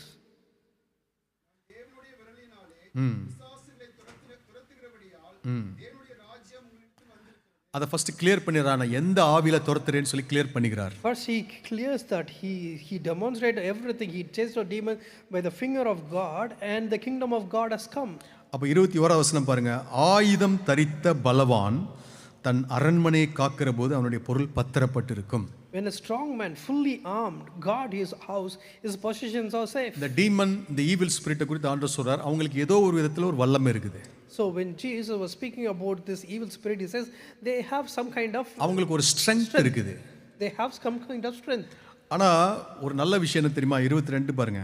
And verse 22 is a very good thing that we பாருங்க, have. அவனிலும் அதிக பலவான் வந்து அவனை மேற்கொள்வானேயாகில் அவன் நம்பியிருந்த சகல ஆயுத வர்க்கத்தையும் பறித்து கொண்டு அவனை கொள்ளை பொருட்களை பங்கிடுவான். But when someone stronger attacks and overpower him, he takes away the armor in which the man trusted and divides up his plunder. அப்ப நான் சொல்லணும், I am stronger than the evil spirit. So you need to say this, I am stronger than the evil spirit. Hallelujah. Hallelujah. எல்லாரும் சொல்லாமா, I am stronger than the evil spirit. So can we all say that I am stronger than evil spirit? நான் பிசாசை காட்டிலும் அந்த கிறிஸ்துவுக்குள்ள நான் பிசாசை காட்டிலும் பலவான். So I am stronger than the evil spirit in Christ. அது மாத்திரம் இல்ல, 1 யோவான் 4:4 அவன் சொல்றாரு பாருங்க. So also not only in that, you can see to 1 John உங்களுக்கு எல்லாருக்கும் தெரிந்த வார்த்தை தான். It's இந்த a known உலகத்துல இருப்பவனை காட்டிலும் எனக்குள்ள இருக்கிறவர் பெரியவர். because he who is in greater than he who is in the world. அப்ப ஃபர்ஸ்ட் வந்து சொன்னேன், நீங்க வந்து ஸ்ட்ராங்கர், இதுல greater. So first I taught you we are stronger, and the next one is greater, we are greater. அப்ப பாருங்க, அது ரொம்ப ரொம்ப முக்கியம் இதுல. So it's very important. Mark 5ல சிஸ்டர் சொன்னாங்க. So Mark chapter 5 sister said about this. அதுல அந்த ஒரு மனுஷனை தேடி ஆண்டவர் போறார். So God is seeking after one particular man. அதுல 3ல இருந்து 5 வரைக்கும் வாசித்தீங்கன்னா அந்த ஒரு ஃபுல்லா ஒருத்தன் பொசஸ்ட் ஆனா எப்படிலாம் இருப்பான் அப்படின்னு அதுல இருக்குது. So if you read the whole verse from 3 onwards, you can see that how a demon possessed man fully, if it's fully possessed, how he will be. வாசிக்கலாம் அத. அவனுடைய குடியிருப்பு கல்லறைகளிலே இருந்தது. அவனை சங்கிலிகளினாலும் கட்ட ஒருவனாலும் கூடாதிருந்தது. அவன் அநேகந்தரம் விலங்குகளினாலும் சங்கிலிகளினாலும் கட்டப்பட்டிருந்தும் சங்கிலிகளை முறித்து விலங்குகளை தகர்த்து போடுவான். அவனை அடக்க ஒருவனாலும் கூடாதிருந்தது. அவன் எப்பொழுதும் இரவும் பகலும் மலைகளிலும் கல்லறைகளிலும் இருந்து கூக்குரலிட்டு கல்லுகளினாலே தன்னை காயப்படுத்தி கொண்டிருந்தான். அவன் இயேசுவை தூரத்திலே கண்டபோது பாருங்க, இவ்வளோ விஷயங்கள் நடக்குது ஒரு மனுஷன் ஃபுல்லா பொசஸ்டா இருக்கும்போது. So when someone is possessed with these kind of evil spirit, these kind of things are happening within him. So அதெல்லாம் நீங்க தியானித்து பார்த்தீங்கன்னா நமக்கிட்ட இருக்க வாய்ப்பு இல்லை. ஆனா நம்ம யாரோ ஒரு பிசாசு பிடித்தவனை பார்த்தோன்னு சொன்னா அவங்களுக்குள்ள இதெல்லாம் இருக்கும். So it's when you think about it, you cannot think about that it's with us. If you see someone, they may be possessed like this. ஃபுல்லா நேக்கட், அந்த ஒரு டர்ட்டினஸ், தன் காயப்படுத்தி கொள்றது, இது எல்லாமே வந்து அதனுடைய concept. So if you see someone is naked or dirty or harming themselves, these are the signs of the அது மாத்திரம் இல்ல, அவனை ஒருத்தனுமே கண்ட்ரோல் பண்ண முடியல. அதாவது எக்ஸ்ட்ராடினரி பவர் வந்துருச்சு அவனுக்கு. So no one could control that particular person because he has some extraordinary power. நான் என்னோட கிராமத்தில் கிரிக்கெட் விளையாடும் பொழுது நான் சின்ன வயசில் ஒரு பேட் பால் வந்து ஒரு என்னோட ஒரு 2 வயசு மூத்தவர் அவர்கிட்ட இருக்கும், அவர் வீட்டில் தான் இருக்கும். So when I was young, I was playing cricket. So there was another elder person who has this bat and ball. அவருடைய அண்ணன் வந்து இந்த மாதிரி ஏதோ ஒரு பிரச்சனையில் மாட்டி பார்த்தீங்கன்னா தாடியெல்லாம் முடியெல்லாம் திக்காக இருக்கும். ட்ரெஸ்ஸு ஒரு டவுசர் மாட்டி விட்டுருப்பாங்க, அதுவுமே கிழிஞ்சு போயிருக்கும். இந்த சங்கிலினால் கட்டி ஒரு தூணில் கட்டி வச்சுருப்பாங்க. So he has a brother, he was affected by these kind of evil spirit. If you look at him, he will have a long hair and long beard, and then won't have any dress, just a half trouser, and it's a torn trouser. He will be chained and he will be like that. அப்படிதான் அவங்க ஏதோ பண்ணி பார்த்தாங்க, எதுவும் சரியாகல. So they tried all these different ways and nothing was helping them. கடைசியில் அவர் இறந்தே போயிட்டார். Finally, he was died. நான் இப்போ நான் யோசித்து பார்த்தா அந்த கிராமத்தில் இந்த மாதிரி வல்லமையை வெளிப்படுத்துகிற சுவிசேஷம் போலேன்னு ஒரு ஏக்கம் எனக்கு வரும். So if I now think about that, I was wondering, why there was no such kind of preacher who comes and preach the gospel and delivers those people. பாருங்க, அந்த மனுஷனை 6வது வசனத்தில் பாருங்க, அவன் பாருங்க இயேசுவை தூரத்திலே கண்டபோது ஓடி வந்து என்ன பண்றானா, அவரை பணிந்து கொள்கிறான். In verse 6, you can see when he saw Jesus from a distance, he ran and fell on his knees. அதில் அந்த ஆங்கிலத்தில் இருக்குது bow down before him in homage எழுதிருக்கு. அதாவது அதை சாஷ்டாங்கமாக விழுந்து அந்த ரெவரன்ஸை அவன் பே பண்ணுறான். In the English version, it says bow down before him in homage. அதாவது என்னன்னா, சொன்னேன் இல்லையா, அந்த பிசாசுகளுடைய பொசிஷன் அதுதான். So I told you the position of Satan is in his evil spirit. That's the position. இயேசு கிறிஸ்து இப்படி நிற்கிறாரு சொன்னா பிசாசு அங்கே தான் இருக்கணும், அந்த தரையில் தான் இருக்கணும். So if Jesus Christ is standing there, then the demon should be there and it should be falling in the ground. அவன் மேலே வரமாட்டான், அவனுக்கு தெரியும் அந்த position. He knows very well that he won't come up. நம்ம இயேசுவினுடைய நாமத்தினால நிற்கும் பொழுது அதே தான். So the same way, we also when we stand on the name of the Lord Jesus Christ, that is the position he should take. யாக்கோபு 2:19 இருக்குது, பிசாசுகள் அவரை அறிந்து விசுவாசிக்கு தான் அறிந்து நடுங்குதுன்னு சொல்லி எழுதியிருக்கு. And in James chapter 2 verse 19, you can see that even the demons also believe and they also tremble. அந்த நடுங்குகிறதுங்கிறத அழகா அதை எக்ஸ்பிளைன் பண்ணிருக்காங்க. ஷட்டர் அண்ட் பிரிசில், அதாவது நடுங்குது, அந்த தொடை நடுங்குது, கை கால்லாம் நடுங்குற அந்த ஒரு பயம் அந்த பிசாசுக்கு இயேசுவை பார்த்து. So in one amplified version it says shudder and brittle, that is it's just with shaking. It was filled terror னு எழுதியிருக்குது. It says awful terror. அப்ப இயேசுவை அவங்க பார்க்கும் பொழுது அப்படி நடுங்குகிற ஒரு வல்லமை தான் ஆண்டவர் வைத்திருக்கிறார், நம்மளும் அதை அறிந்திருக்க வேண்டும். So when it sees Jesus Christ, it has this awful terror. That's how it looks Jesus Christ. We should also understand about this. அப்ப இந்த ஒரு ஆங்கிளை தான் நம்ம பார்க்கணும். இந்த பபுள் நமக்கு இருக்குது, ஆண்டவர் நம்ம ப்ரொடெக்ட் பண்ணுகிறார், நம்ம எல்லா வல்லமையும் மேற்கொள்ள அதிகாரம் கொடுத்திருக்கிறார். நான் அதை கீழே தான் பார்க்குறேன். அந்த ஒரு ஆங்கிள் தான் இந்த சப்ஜெக்டே படிக்கணும். So when we study about this subject, you should understand that we are such kind of in protection.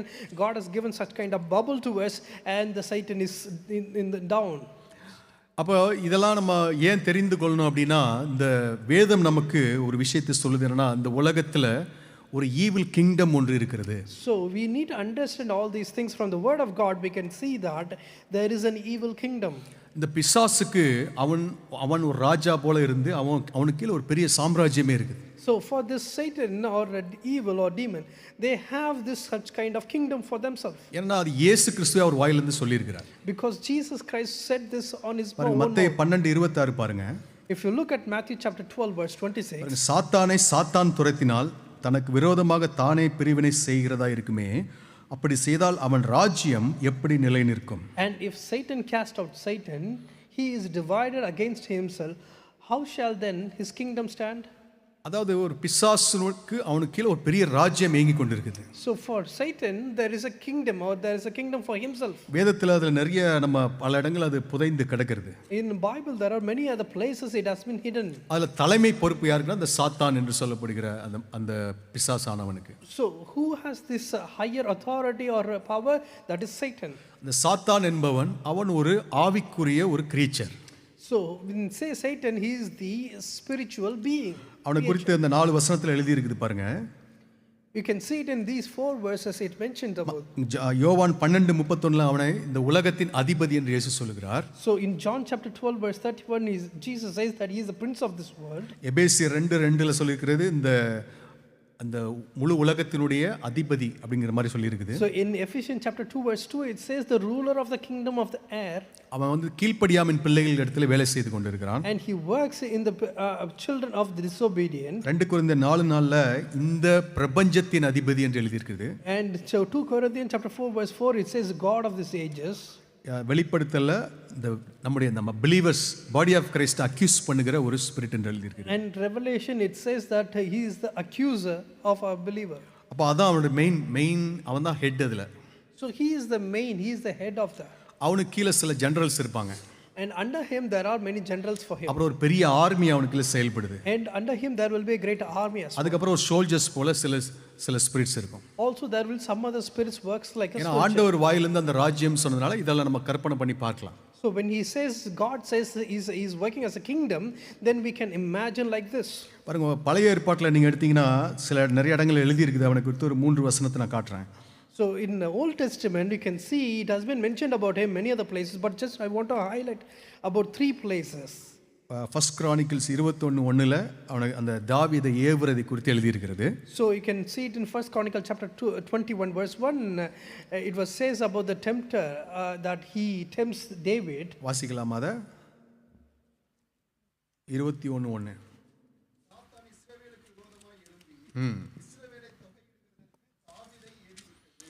இந்த இடத்துல சாத்தான்ங்கிற அந்த வார்த்தை பயன்படுத்தப்படுது. So he can see that to take the census, Satan has tempted him to do it. அப்போ இதனால ஒரு பெரிய அழிவு இஸ்ரவேல் தேசத்துக்கு வந்தது. So because of that, there was a great disaster. யோபு புத்தகத்தில் அது எழுதியிருக்குது. அந்த தேவ புத்திரர் வந்து நின்றபோது அவனும் வந்து நிற்கிறான் தேவனுடைய சமூகத்தில். So in the book of Job, we can see that when he went to the God's presence, he was there.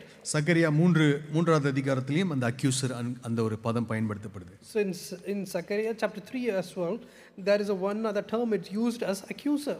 இதை நம்ம சிம்பிளாக புரிந்து கொள்றதுக்காக எப்படி செயல்படுது, நம்ம பூமியில் இருக்கிறோம். இந்த நம்முடைய பூமிக்கு மேலே ஒரு ஃபோர்ஸ் இருக்குது. இந்த பூமியிலையும் ஒரு ஃபோர்ஸ் செயல்பட்டு கொண்டு இருக்கிறது. அண்டர் தி எர்த்தும் ஒரு ஃபோர்ஸ் செயல்பட்டு கொண்டு இருக்கு. To understand this kingdom, we can understand like this. There is a above earth, there is a force, and on the earth there is a force, and beneath the earth there is also some force working on. நமக்கு எல்லா detail தெரியணும் அவசியம் இல்லை. It's not required that you need to understand every detail. சில வசனங்கள் இருந்து நம்ம அதை கற்றுக்கொள்ளலாம். Through some verses you can understand about that. above the earth என்னெல்லாம் அந்த எபேசியர் 6ல எழுதி வைத்திருக்காரு பாருங்க. In Ephesians chapter 6 you can see that what are things are above on the earth. பாருங்க, எபேசியர் 6 10 11 12ல எழுதி இருக்குது பாருங்க. In Ephesians chapter 6 verse 10 11 and 12 you can see about that. கடைசியாக என் சகோதரரே, கர்த்தரிலும் அவருடைய சத்துவத்தின் வல்லமையிலும் பலப்படுங்கள். Finally be strong to the Lord and in his mighty power. நீங்கள் பிசாசின் தந்திரங்களோடு எதிர்த்து நிற்க திராணியுள்ளவர்களாகும்படி தேவனுடைய சர்வாயுத வர்க்கத்தை தரித்துக் கொள்ளுங்கள். Put on the full armor of God so that you can take your stand against the devil's scheme. ஏனெனில் மாம்சத்தோடும் இரத்தத்தோடும் அல்ல, துரைத்தனங்களோடும் அதிகாரங்களோடும் இப்பிரபஞ்சத்தின் அந்தகார லோகாதிபதிகளோடும் வான மண்டலங்களில் உள்ள பொல்லாத ஆவிகளின் சேனைகளோடும் நமக்கு போராட்டம் உண்டு. For our struggle is not against the flesh or blood, but against the ruler, against the authorities, against the power of the dark world, and against the spiritual forces of evil in the heavenly realm. இதை Bible ஸ்காலர்ஸ்ட்டு கேட்டிங்கன்னா அவங்க நிறைய விஷயங்களை சொல்லுவாங்க. But நான் சிம்பிளாக உங்களுக்கு சொல்கிறேன். So if you ask this Bible scholars, they will say more detail about these things. பாருங்க, இந்த பிரின்சிபாலிட்டிஸ் என்பது அவங்க தான் அந்த டாப் லெவல் பீப்புள், அந்த தேசங்களை கண்ட்ரோல் பண்ணுறாங்க. So when we say about the principalities, those are the top level people who manage the nations. அந்த ஸ்பிரிச்சுவல் ஃபோர்ஸஸை ஃபுல்லாக, அந்த ஸ்பிரிச்சுவல் அட்மாஸ்பியர் ஃபுல்லாக அவங்க கண்ட்ரோல் பண்ணுறாங்க. They will take over the spiritual realm all across and they will start to do அந்த powers எழுதுது. இன்னொரு இதில் translation cosmic power என்று எழுதியிருக்குது. So one other translation it says, when it says about power, it says a cosmic power. அதாவது nature மேலே ஒரு அதிகாரம், அந்த ஏதோ ஒரு விஷயத்தில் அவங்க அந்த ஃபோர்ஸ் கொடுக்கப்படுகிறது. So they have this such kind of power upon the nature, some kind of power. புயலை உண்டு பண்ணுறது, ஒரு பெரிய வெள்ளம், அந்த மாதிரி நிறைய விஷயங்கள் அந்த ஒரு காஸ்மிக் எஃபெக்டை உண்டு பண்ணுகிற ஒரு force. So those kind of forces which creates these kinds of wind and waves, those kind of things. இந்த இயேசு கிறிஸ்து இந்த ஒரு அக்கறையிலேருந்து இன்னொரு அக்கறைக்கு போகும் பொழுது பெரிய கடல் கொந்தளிக்கிறது. ஏன்னா ஆண்டவர் அதை அதட்டுகிறார். So you can see that when Jesus Christ was going on the boat from this shore to the other shore, there was a wind and Jesus rebuked the wind. இப்போ காற்றும் கடலும் ஆண்டவர் படைத்தது நல்ல விஷயம். ஆனால் அங்கே அவங்க போகக்கூடாதுன்னு ஒரு தடை உண்டு பண்ணி அந்த காஸ்மிக் பவரில் அவங்க எஃபெக்ட் உண்டு பண்ணும்பொழுது இயேசு அதை அதட்டுகிறார். So God created everything for good, but you can see that not to go to the other shore, it creates these kind of things and Jesus rebuked the wind. பாருங்க, அடுத்து பாருங்க, rulers of darkness என்பது அந்த எந்தெந்த தேசங்கள்லாம் ஒரு தேவனை வேணான்னு சொல்லுதோ அவங்க அந்த அதிகாரிகள் மேலே செயல்படுது. அதே போல் அந்த பெரிய பெரிய அந்த ஆர்கனைசேஷன் மேலே செயல்படுகிறது. So whichever nations you can see it started to work upon those kind of high level people and then those kind of organization. அது மாத்திரம் இல்லை, ஸ்பிரிச்சுவல் விக்கெட்னஸ் இன் ஹை பிளேசஸ் அப்படின்னா இந்த வானத்திற்கு மேலே ஏதோ ஒரு realmல அது சுற்றி கொண்டு இருக்கிறது. Also when it says spiritual wickedness in the high places, that means it's somewhere on the spiritual realm, somewhere it's working on. தானியேல் புத்தகத்தில் இதை நம்ம படிக்க முடியும். We can study about that in the book of Daniel. Gabriel தூதன் வந்து ஒரு செய்தியை தானியேலுக்கு கொண்டு வரும்பொழுது 21 நாள் மத்திய ஆகாயத்தில் பிடித்து வைக்கப்படுகிறார். So when Daniel was praying for a particular message, and you can see that when Gabriel was coming, he was caught up and he was taken out into 21 days under his custody. பாருங்க, ஒரு arrest பண்ணி வைக்கப்படுகிறார். And he was taken and he was arrested. இன்னொரு பலமுள்ள ஒரு யுத்த ஒரு தூதனை ஆண்டவர் அனுப்பி அவரை விடுவிக்கிறார். And God has to send another mighty warrior angel to deliver this Gabriel. அப்ப பாருங்க, அந்த ஒரு மிட் ஏர் இல்லாட்டி அந்த ரெண்டாம் வானம் இந்த மாதிரி பல வார்த்தைகளை அதுக்கு சொல்லலாம். So we can call it as a mid-year, or we can call it as second heaven. We can call it like this.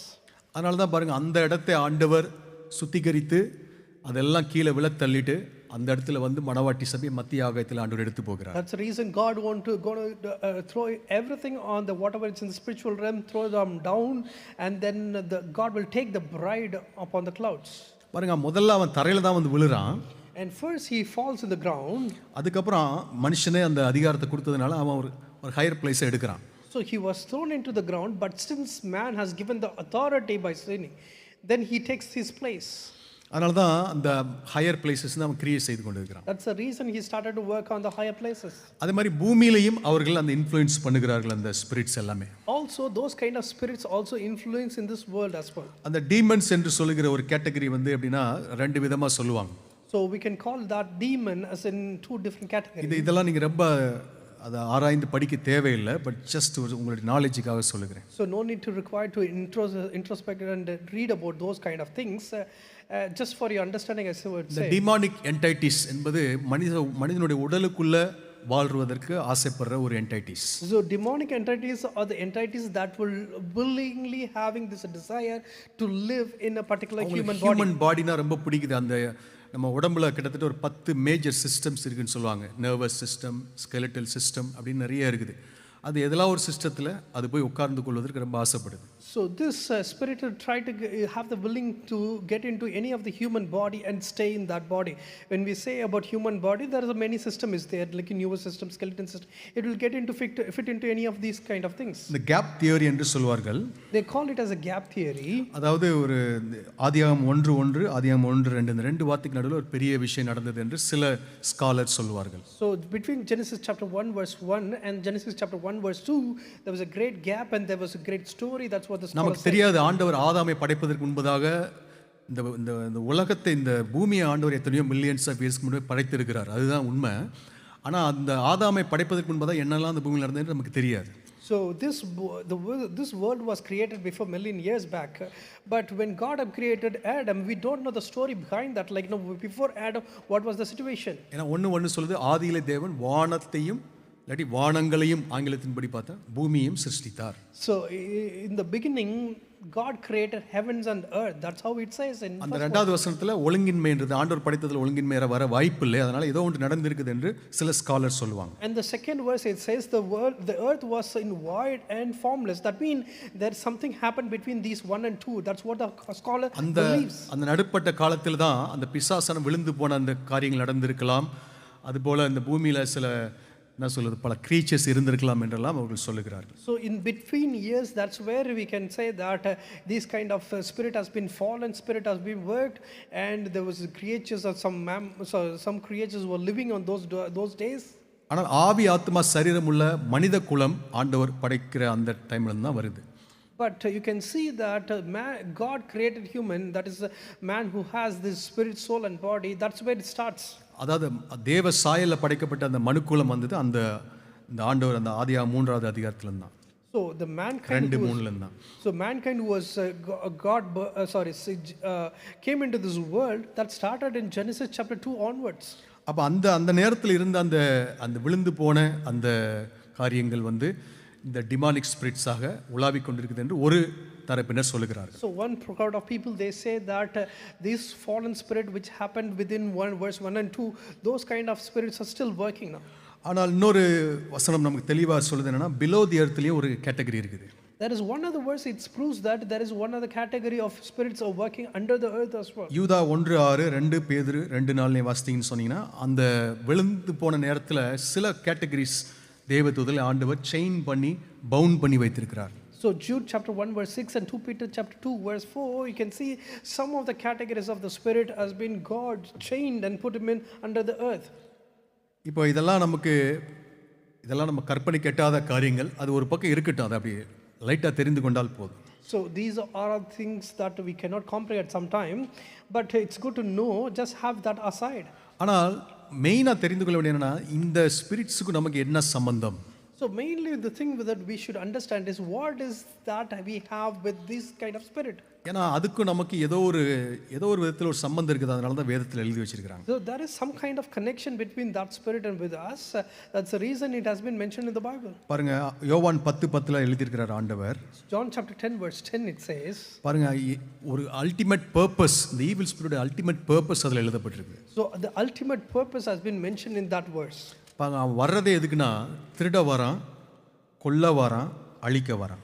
So the ultimate purpose why he comes is to steal, to kill and to destroy. வேற எந்த ஒரு purpose கிடையாது. Human ரேஸை திருடணும், நம்முடைய அபிஷேகத்தை திருடணும், நம்முடைய நன்மைகளை திருடணும், நம்முடைய சந்தோஷத்தை திருடணும், இந்த மாதிரி எல்லா விதத்தையும் திருடணும். So he comes to steal, basically wants to steal the anointing that we have and the blessing that we have and whatever the peace that we have, he wants to steal those things. கொல்லணும், அழிக்கணும். And the second one is this to kill and the third one is to destroy. அதான் purpose. That's his purpose. அது மாத்திரம் இல்லை, 8வது அதிகாரம் யோவான்ல 44 ஆண்டு இன்னொரு விஷயம் சொல்றாரு பாருங்க. And John chapter 8 verse 44 God says, Jesus says in one other place. பாருங்க, அவனுக்கு மனுஷனுக்கு என்ன சம்பந்தம்னா, அவனை மனுஷ கொலைபாதகன், ஆதி முதல் கொண்டு மனுஷனை கொலை பண்ணணும், அதான் அவனுடைய இது. So from the beginning he was the murderer from the beginning it says. அப்ப மனுஷனை வந்து ட்ராக் பண்ணி பாதாளத்தை இழுத்துட்டு போகணும், அதான் அவனுடைய ultimate purpose. So ultimate purpose is you want to take a human and he wants to drag him to the hill. அப்போ இப்படி நம்ம யோசித்து பார்க்கலாம். அதாவது அநேக ஆண்டுகளுக்கு முன்பதாக, இல்லாட்டி மில்லியன்ஸ் ஆஃப் இயர்ஸ்க்கு முன்பதாக ஆண்டவர் இந்த பிசாசை நல்லபடியாக படைத்திருந்தா கூட, அதாவது அவன் ஒரு ஏஞ்சலாக இருந்திருக்கிறான், அவன் விழுந்து போனதுனால அவன் இந்த மனுஷங்க மேலே பொறாமை கொள்கிறான். So millions of years back God created all these evil spirit, that is the God created as an angel, and because of fallen he become a evil spirit.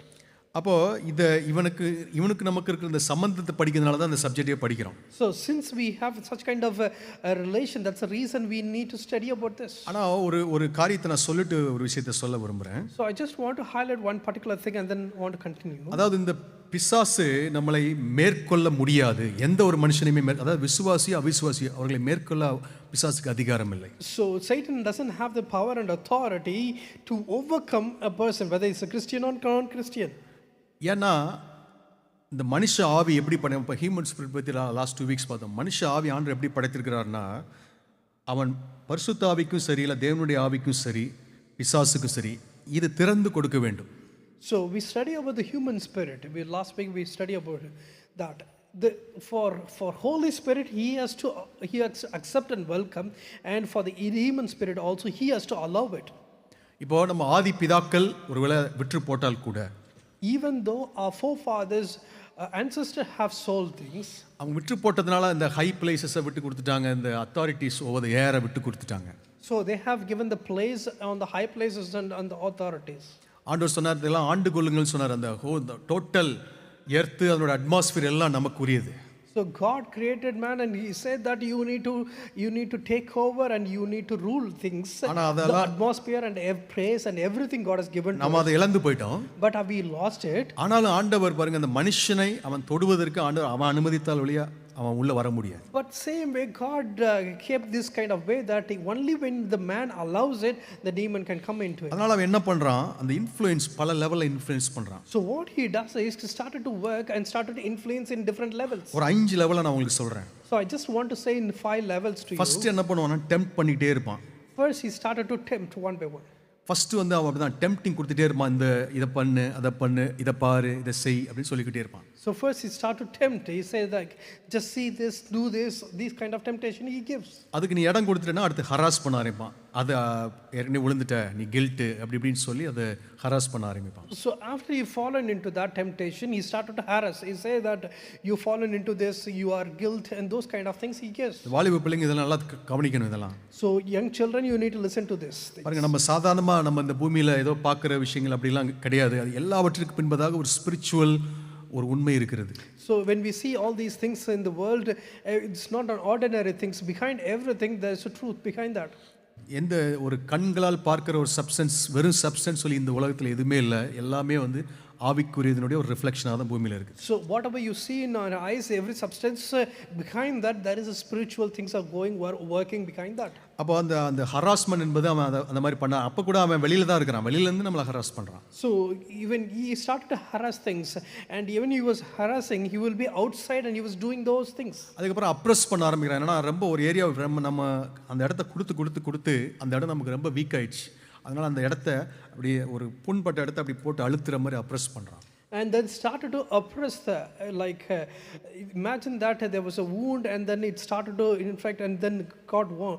But he will be keep on pressing those places, and he will start to oppress. அந்த வெந்த புண்ணில் வேல் பாய்ச்சல்னு சொல்லி தமிழில் சொல்லுவாங்க. இல்லாட்டி அந்த ஒரு புண்ணில் வந்து அப்படி அந்த ஒரு மசாலாவையோ இல்லாட்டி ஒரு உப்பையோ அள்ளி போடுறது போல் அவன் செய்வான்.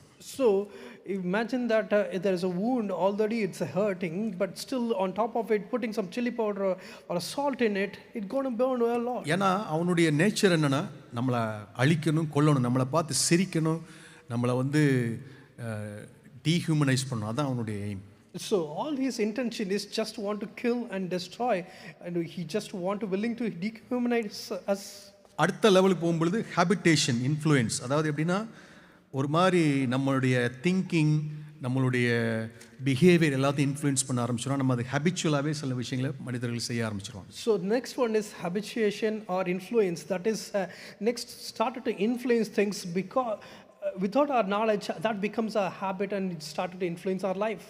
அதுக்கப்புறம் பார்த்தீங்கன்னா கம்ப்ளீட்டாக பொசஷன் எடுப்பான். And then next one is finally completely takes possession across the person. இப்போ அந்த பரிசுத்தாவிக்கும் இந்த அசுத்தாவிக்கும் இதுலேருந்து நல்ல ஒரு வித்தியாசம் பார்க்கலாம். So we can study about the good difference between the Holy Spirit and the evil spirit. தேவனுடைய ஆவியானவர் நம்ம எந்த விதத்திலுமே டெம்ப்ட் பண்ண மாட்டார். And the Holy Spirit never tempt us always. ஆண்டவர் நம்மளை எப்பயும் ஹராஸ் பண்ண மாட்டார். And the Holy Spirit never harass us. அவர் அப்ரெஷனோ நம்மளை தவறானவங்களை இன்ஃப்ளூயன்ஸ் பண்ணவே மாட்டார். And never he going to oppress us or he will not influence us in the wrong way. பாருங்க, ஆவியானவர் உள்ளே வரும் பொழுது ஒரு தெளிவான ஒரு சைனோடு உள்ளே வருகிறார். So when the Holy Spirit comes in, he comes with a clear sign. ஆனால் பிசாசு உள்ளே வரும் பொழுது ஒரு ஸ்னேக் போல அப்படி ஸ்னீக்கிங்காக வருகிறான்.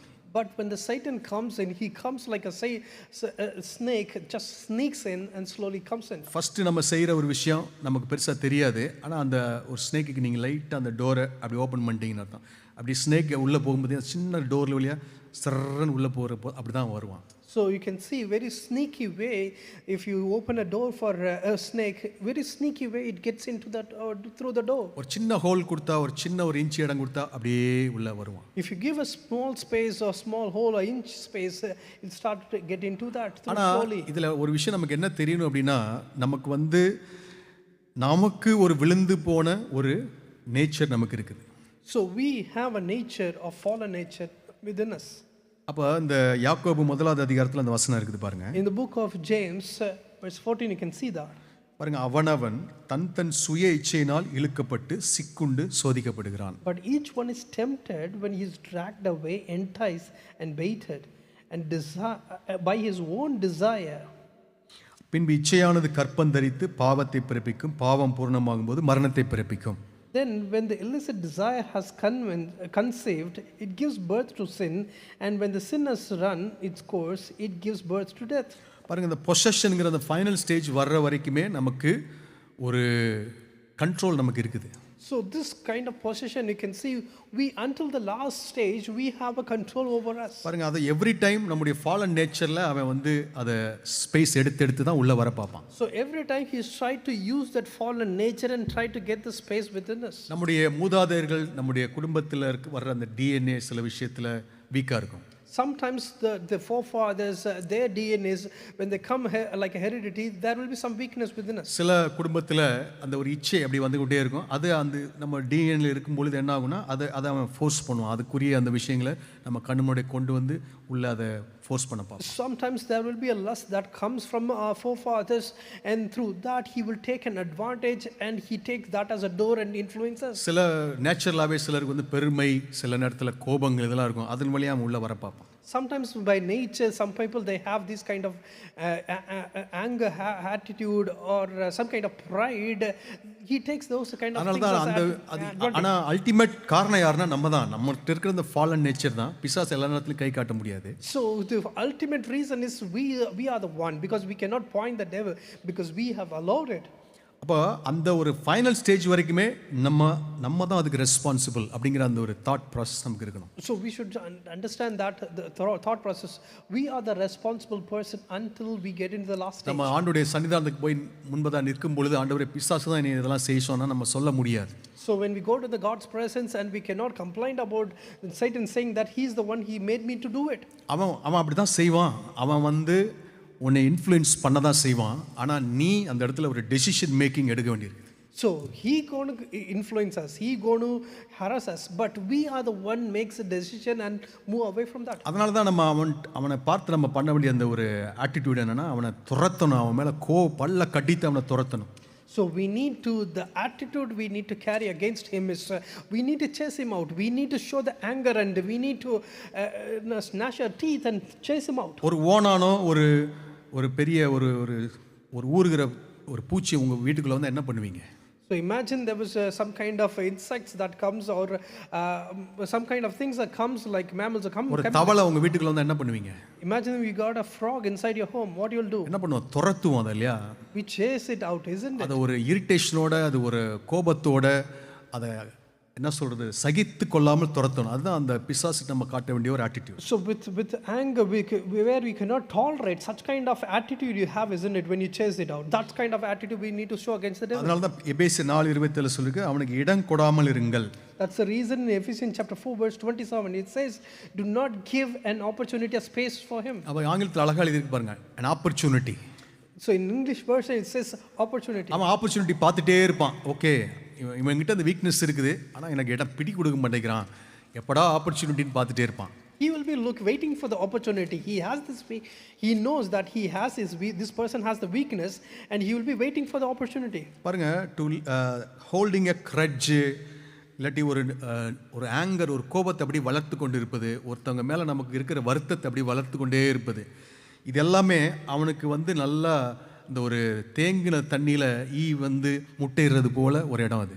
So when the person has this kind of attitude or grudge, holding a grudge or anger or having the bitterness, cultivating the bitterness, when they have this kind of attitude, it's like, the water, stagnant water in a pond, and there was mosquitoes and then those eggs are laying. So those kind of advantages he gives to that. ஒரு பிசாசுனுடைய பேர் Beelzebul என்று எழுதியிருக்கிற பின்னாடி பார்ப்போம். அதனுடைய அர்த்தம் என்னன்னா ஈக்களின் ராஜான்னு சொல்லுவாங்க. Beelzebul, flies. Okay, so there was later we study about that one particular demon that is called Beelzebub. That is they call it as is a king of flies. பாருங்க அவன் சுற்றி ஃப்ளைஸ் தான், அது ஃபுல்லாக அந்த டர்ட்டி. அதனால் இந்த மாதிரி கிரட்ஜு, ரெசன்மெண்ட் இதெல்லாம் இருக்கும் பொழுது அதுக்கு நல்ல ஸ்பேஸ் உண்டாக்கி கொடுக்குறோம். எதுக்குன்னா, பிசாசு வந்து நம்மளை வந்து இது பண்ணுறதுக்கு, உள்ள டெம்ப் பண்ணுறதுக்கும் சரி, ஹராஸ் பண்ணுறதுக்கும் சரி, அடுத்த லெவல் நம்மளை இன்ஃப்ளூயன்ஸ் பண்ணுறதுக்கு நம்ம இடம் கொடுக்குறோம். So these kind of flies, that mean it has many kind of opportunity, try to take over those opportunities, like even the bitterness or grudge, whatever it may be, it tries to take an opportunity. அதனால தான் மத்தேயு 12:43 ஆண்டவர் சொன்னார், இது வந்து ஒரு மனிதனுக்கு இதை பொருத்தி பார்க்கலாம், ஒரு குடும்பத்திற்கு பொருத்தி பார்க்கலாம், ஒரு தேசத்திற்கு கூட அதை பொருத்தி பார்க்கலாம். And that's the reason in Matthew chapter 12 we can see that God says you can fit this, and you can see for an individual or within a family or for a nation, you can correlate and see. அசுத்தாவி ஒரு மனுஷனை விட்டு புறப்பட்டு போகும்போது, அதாவது ஒரு இடத்திலிருந்து துரத்தப்பட்டு போகும்பொழுது அது போய் வறண்ட இடங்களில் அலைந்து இளைப்பாறுதல் தேடி அலையுமா. So in verse 43, when an unclean spirit is gone out of a man, he walketh through a dry place, seeking rest, and findeth none. அப்போ அதுக்கு ஒரு தாட் வருது, என்னன்னா, ஓகே ஒரு தடவை நீ துரத்திட்டான், பட் நான் வந்து திரும்ப போய் பார்ப்பேன். அதாவது பிசாசுக்கு வந்து ஒரு நெவர் கிவிங் அப் அப்படிங்கிற ஒரு ஆட்டிடியூட் இருக்குது. So you can see that he has chased me out once, but I will not leave it. I'll go back and see that. The Satan has that kind of attitude, and never give up. இயேசுவே அவன் விட்டு வைக்கல. So he doesn't leave Jesus Christ even. நீங்கள் அந்த லூக்கா புத்தகம் 4ஆம் அதிகாரம், மத்தேயு 4ஆம் அதிகாரத்தை நீங்கள் பார்த்தீங்கன்னா, அவன் அந்த 3 டெம்டேஷனை முடிச்சு எழுதியிருக்கும், அவன் சில காலம் இயேசுவை விட்டு விலகி இருந்தான். So you can see it in Luke chapter 4 or Matthew chapter 4. In those places, you can see about Satan. He left Jesus Christ for a while. Just for a while. அதுக்கப்புறம் திருப்பி வந்து திருப்பியும் டெம்ப்ட் பண்ணான், திருப்பி tempt பண்ணான். So for a while he just left Jesus Christ, but after that he came back, he tempted again and tempted again. நான் நினைக்கிறேன் அவன் அந்த ஆண்டவர் சிலுவையில் தொங்கிக் கொண்டு இருக்கிற அந்த நேரத்துலேயும் வந்திருப்பான். Probably I believe that when Jesus Christ was hanging on the cross, he would have came at the time. In fact மக்கள் மூலமாக பேசினா, நீ தேவகுமாரன் சொன்னியே, முடிஞ்ச கீழே இறங்கி வா. Even influenced through human people, like the people who are standing there when Jesus was hanging on the cross, people said that if you are Christ, you come down. பாருங்க, ஆண்டவர் எல்லா நேரத்திலும் அந்த வேதனையின் உச்சக்கட்டத்திலும் ஆண்டவர் அவனுக்கு இடம் கொடுக்கவே இல்லை. So you can see even in this highest point of the struggle, still he didn't give space for this Satan. பாருங்க, அவன் நெவர் கிவ் அப். அவன் நம்ம ஒவ்வொரு தனிப்பட்ட மனுஷனையும் சரி, நமக்குள்ளே இருக்கிற கேரக்டர்ஸ் முன்னாடி ஒரு காலத்தில் இந்த கேரக்டர் மூலமாக என்கிட்ட செயல்பட்டுருக்கிறான். அப்போ நம்ம இயேசு கிறிஸ்து வந்துட்டோம், சபைக்கு வந்துட்டோங்கிறதுக்காக நம்மளை கிவ் அப் பண்ண மாட்டான். So he can influence even us, like when we have such kind of character before God saved. After God saved, he will try to use that character as an opportunity. எந்தெந்த நேரத்தில், எந்தெந்த சந்தர்ப்பத்திலலாம், நம்ம வேலை பார்க்குற நேரத்தில், நம்ம தனியாக நடந்து போகிற நேரத்தில், நம்ம வீட்டில் இருக்கிற நேரத்தில், எந்த ஒரு சந்தர்ப்பத்திலையும் அவன் வந்து இன்ஃப்ளூயன்ஸ் பண்ண பார்ப்பான். So he may take any time, even while we are working or walking on the road or whichever time he try to influence us. ஆனால் ஆண்டவர் அந்த பபுளுக்கு வெளியில இருந்து அவனை இன்ஃப்ளூயன்ஸ் பண்ண வைக்கிறார். But God allows him to do all these kind of influence. அவன் நம்மளை தொடர்றதுக்கு அனுமதி கிடையாது. ஆனால் நம்முடைய தாட் ப்ராசஸில் அவனுடைய அந்த ஸ்பிரிச்சுவல் ரேமில் அது ஏதோ ஒன்று நடக்குது, நம்ம தாட் வழியாக உள்ள வர முயற்சி பண்ணுறான். So he has this bubble within us, but he cannot enter into us, but through thoughts he'll start to influence things. ஏதோ ஒரு சந்தர்ப்பத்தின் மூலமாக அந்த ஒரு டெம்ப்டேஷனை கொடுத்துக்கிட்டே இருப்பான். So through some kind of situation he'll start to give us a temptation. அப்போ அதான் ஆண்டு சொல்கிறார் பாருங்க, நமக்கு இடம் கொடுத்துட்டு நல்லா எம்டியாக இருக்குது, ஓகே, திருப்பி அந்த இடம் அந்த நல்லா காலியாக இருக்குது, நல்லா ஜோடிக்கப்பட்டிருக்குன்னா வான்ட்டு இன்னொரு 7 கம்பெனி கூட்டு உள்ளே வரான். So if it's swept clean and garnished, what he will do is he will come back again with 7 more spirit. அதாவது எம்டியாக இருக்குது அப்படின்னா நம்ம ஐடல் மைண்ட், அந்த மாதிரி நமக்கு அந்த பரிசுத்தாவில் நிரப்பப்படாமல், வார்த்தையெல்லாம் நிரப்பப்படாமல் ஒரு மனுஷன் இருக்கும் பொழுது, ஓகே, இன்னும் பெரிய கிரவுண்டாக ரெடி பண்ணி வச்சிருக்கிறான், அப்போ வந்துட்டு இன்னொரு 7 கம்பெனியை கூட்டு வருவான். So when we have an empty mind, that we have been filled our mind with the word of God, then what he does is it's clean and empty and we have more space, he will call 7 more spirits இந்த to come back. 21st செஞ்சுரியில் நமக்கு நிறைய நம்முடைய மைண்டை empty பண்ணுறதுக்கு, மணிக்கணக்காக உட்காந்து பார்க்கறதுக்கு, எதையாவது வாட்ச் பண்ணிட்டு ஐடலாக இருக்கிறதுக்கு இவர் எல்லா சந்தர்ப்பமும் இருக்குது. So in this 21st century we have lots of opportunity where we watch many things and we will be having our mind empty. அப்போ அதனால தான் இதிலெல்லாம் கவனமாக நாம் இருக்க வேண்டும். So we need to be cautious about all these things. இந்த ஆரிஜினை நான் சொல்லி முடிக்கிறோம், ஏன்னா அடுத்த வாரம் தொடரும்னு நினைக்கிறேன். So we'll just say about this origin and then we're going to carry on with the next evil week. Spirits என்பது உண்மையிலே நான் சொன்ன மாதிரி ஒரு என்டைட்டிஸ், ஒரு லிவிங் கிரீச்சர், அது இந்த உலகத்தில் இருக்குது. So when I say about the evil spirit, those are the entities or the living creatures that lives in this world. பாருங்க, கல்ச்சரலாக பார்க்கும்போது எல்லா மேஜர் ரிலிஜன்ஸ்லையும் சொல்லப்பட்டிருக்குது. So when we see about culture, we can see it has been mentioned in all the major religions. கிறிஸ்டியானிட்டிஸில் நம்ம இதெல்லாம் பார்த்துட்டு இருக்கலாம், evil spirits சொல்கிறோம், demon, அந்த சேட்டன், அதெல்லாம் சொல்கிறோம். So even in Christianity we say about the evil spirit, Satan and demon, all these things. இந்துக்களும் அதை சொல்கிறாங்க. Even the Hinduism they call ராக்ஷாஸ், இல்லாட்டி அந்த என்ன சொல்லுவாங்க, ராட்சசன், அதெல்லாம் சொல்லுவாங்க இல்லையா. Rakshas they call it as, isn't it? யூத மார்க்கத்தில் அவங்க ஒரு இந்த ஃபோக்லா என்று சொல்லுவாங்க, அதாவது அவங்க ட்ரெடிஷ்னலாக பாஸ் பண்ணி வந்த அந்த ஒரு விஷயத்துலையும் அந்த டிபுக் அப்படிங்கிற ஒரு ஈவில் ஸ்பிரிட், அதான் அந்த ஆண்டவர் சொன்ன அந்த ஸ்பிரிட் அப்படியே தேடி அலைன்னு சொன்னது, அதை சொல்கிறாங்க. So even in Judaism they call it as folklore, that mean like kind of the spirit, Dibuk spirit. I told you, isn't it, it goes around and wander, that kind of spirit. அடுத்து ஒரு பெரிய religion இஸ்லாம், அதுலேயும் ஜின்னு சொல்லி ஒரு பேர் use பண்ணுறாங்க. And even in Islam they call jinn, and they mention that in this. அது வந்து நம்மளை சோதிக்குது, நம்மளை டார்மெண்ட் பண்ணுது. ஆனால் நம்மளை தவறு செய்ய வைக்காதுங்கிற மாதிரி அவங்க சொல்கிறாங்க. They say that it will tempt and torment, but it will not force us to do evil, they say. அப்போ பார்த்தா ஒரு மேஜர் ரிலீஜன்ஸ் எல்லாத்துலேயுமே இந்த ஒரு விஷயம் இருக்குது. So in this major religion, they have this kind of ideology. ஆனால் நமக்கு கிறிஸ்டியானிட்டி படி பார்க்கும் பொழுது நம்ம வேதம் நமக்கு அதனுடைய ஆரிஜினையே காட்டி கொடுக்குது. But in Christianity, you can see the origin about, teaches the origin of this Satan. நான் உங்களை ஏற்கனவே டச் பண்ணிட்டேன், இருந்தாலும் அந்த 2 பகுதியை நம்ம வேகமாக பார்க்கலாம். ஏசாயா 14.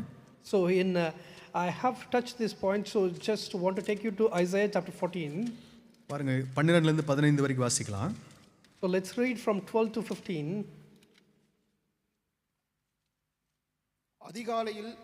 அதிகாலையின் மகனாகிய விடிவெள்ளியே, நீ வானத்திலிருந்து விழுந்தாயோ, ஜாதிகளை ஈனப்படுத்தினவனே, நீ தரையிலே விழவட்டப்பட்டாயோ, நான் வானத்துக்கு ஏறுவேன், தேவனுடைய நட்சத்திரங்களுக்கு மேலாக என் சிங்காசனத்தை உயர்த்துவேன், வடபுறங்களில் உள்ள ஆராதனை கூட்டத்தின் பர்வதத்திலே வீற்றிருப்பேன் என்றும், நான் மேகங்களுக்கு மேலாக உன்னதங்களில் ஏறுவேன், உன்னதமானவருக்கு ஒப்பாவேன் என்று நீ உன் இருதயத்தில் சொன்னாயே.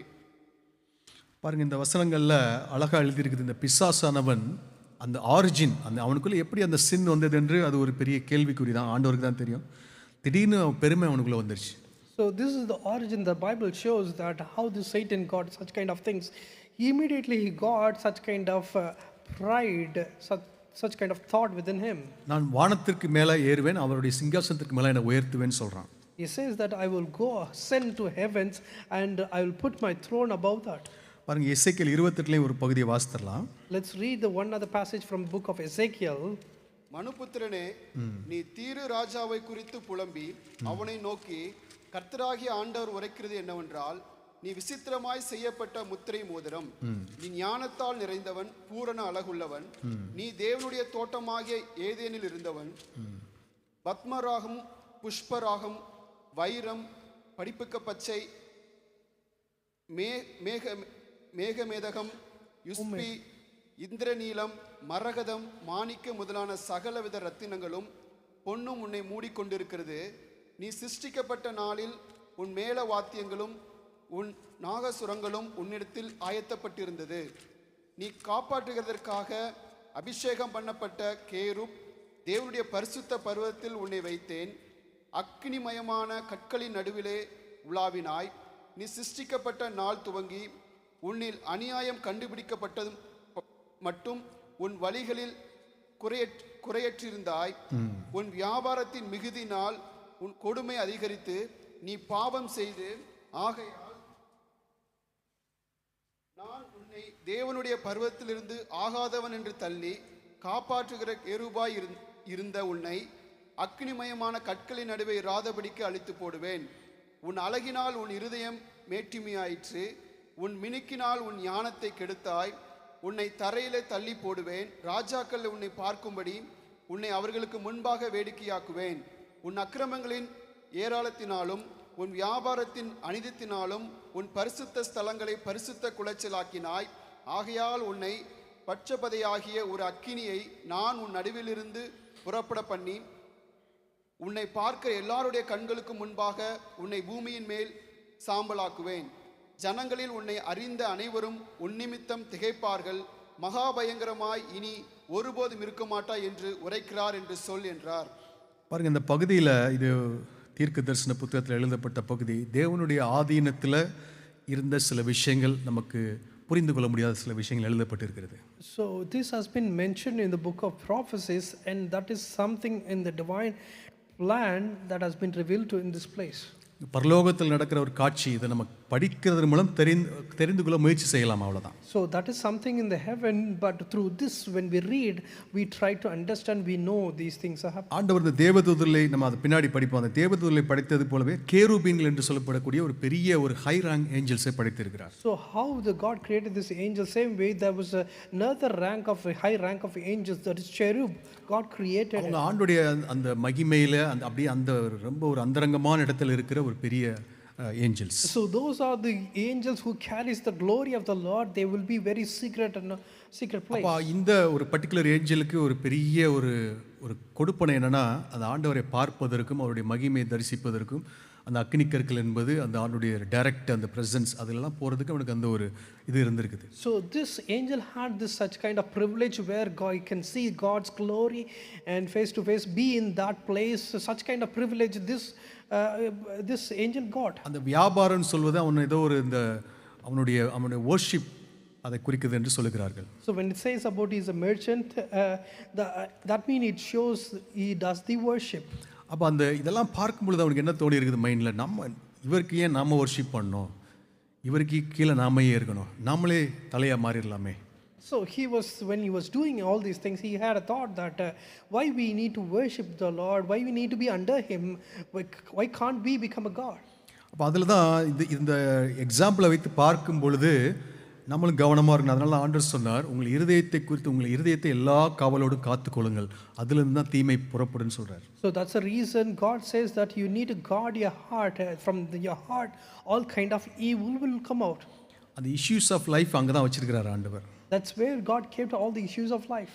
அப்போது பிசாசுக்குள்ளே ஏதோ ஒன்று நடந்திருக்குது, அதனால் என்ன பண்ணுறார், கீழே விழத்தள்ளுகிறார். So something happened, that's the reason God put him down to the ground.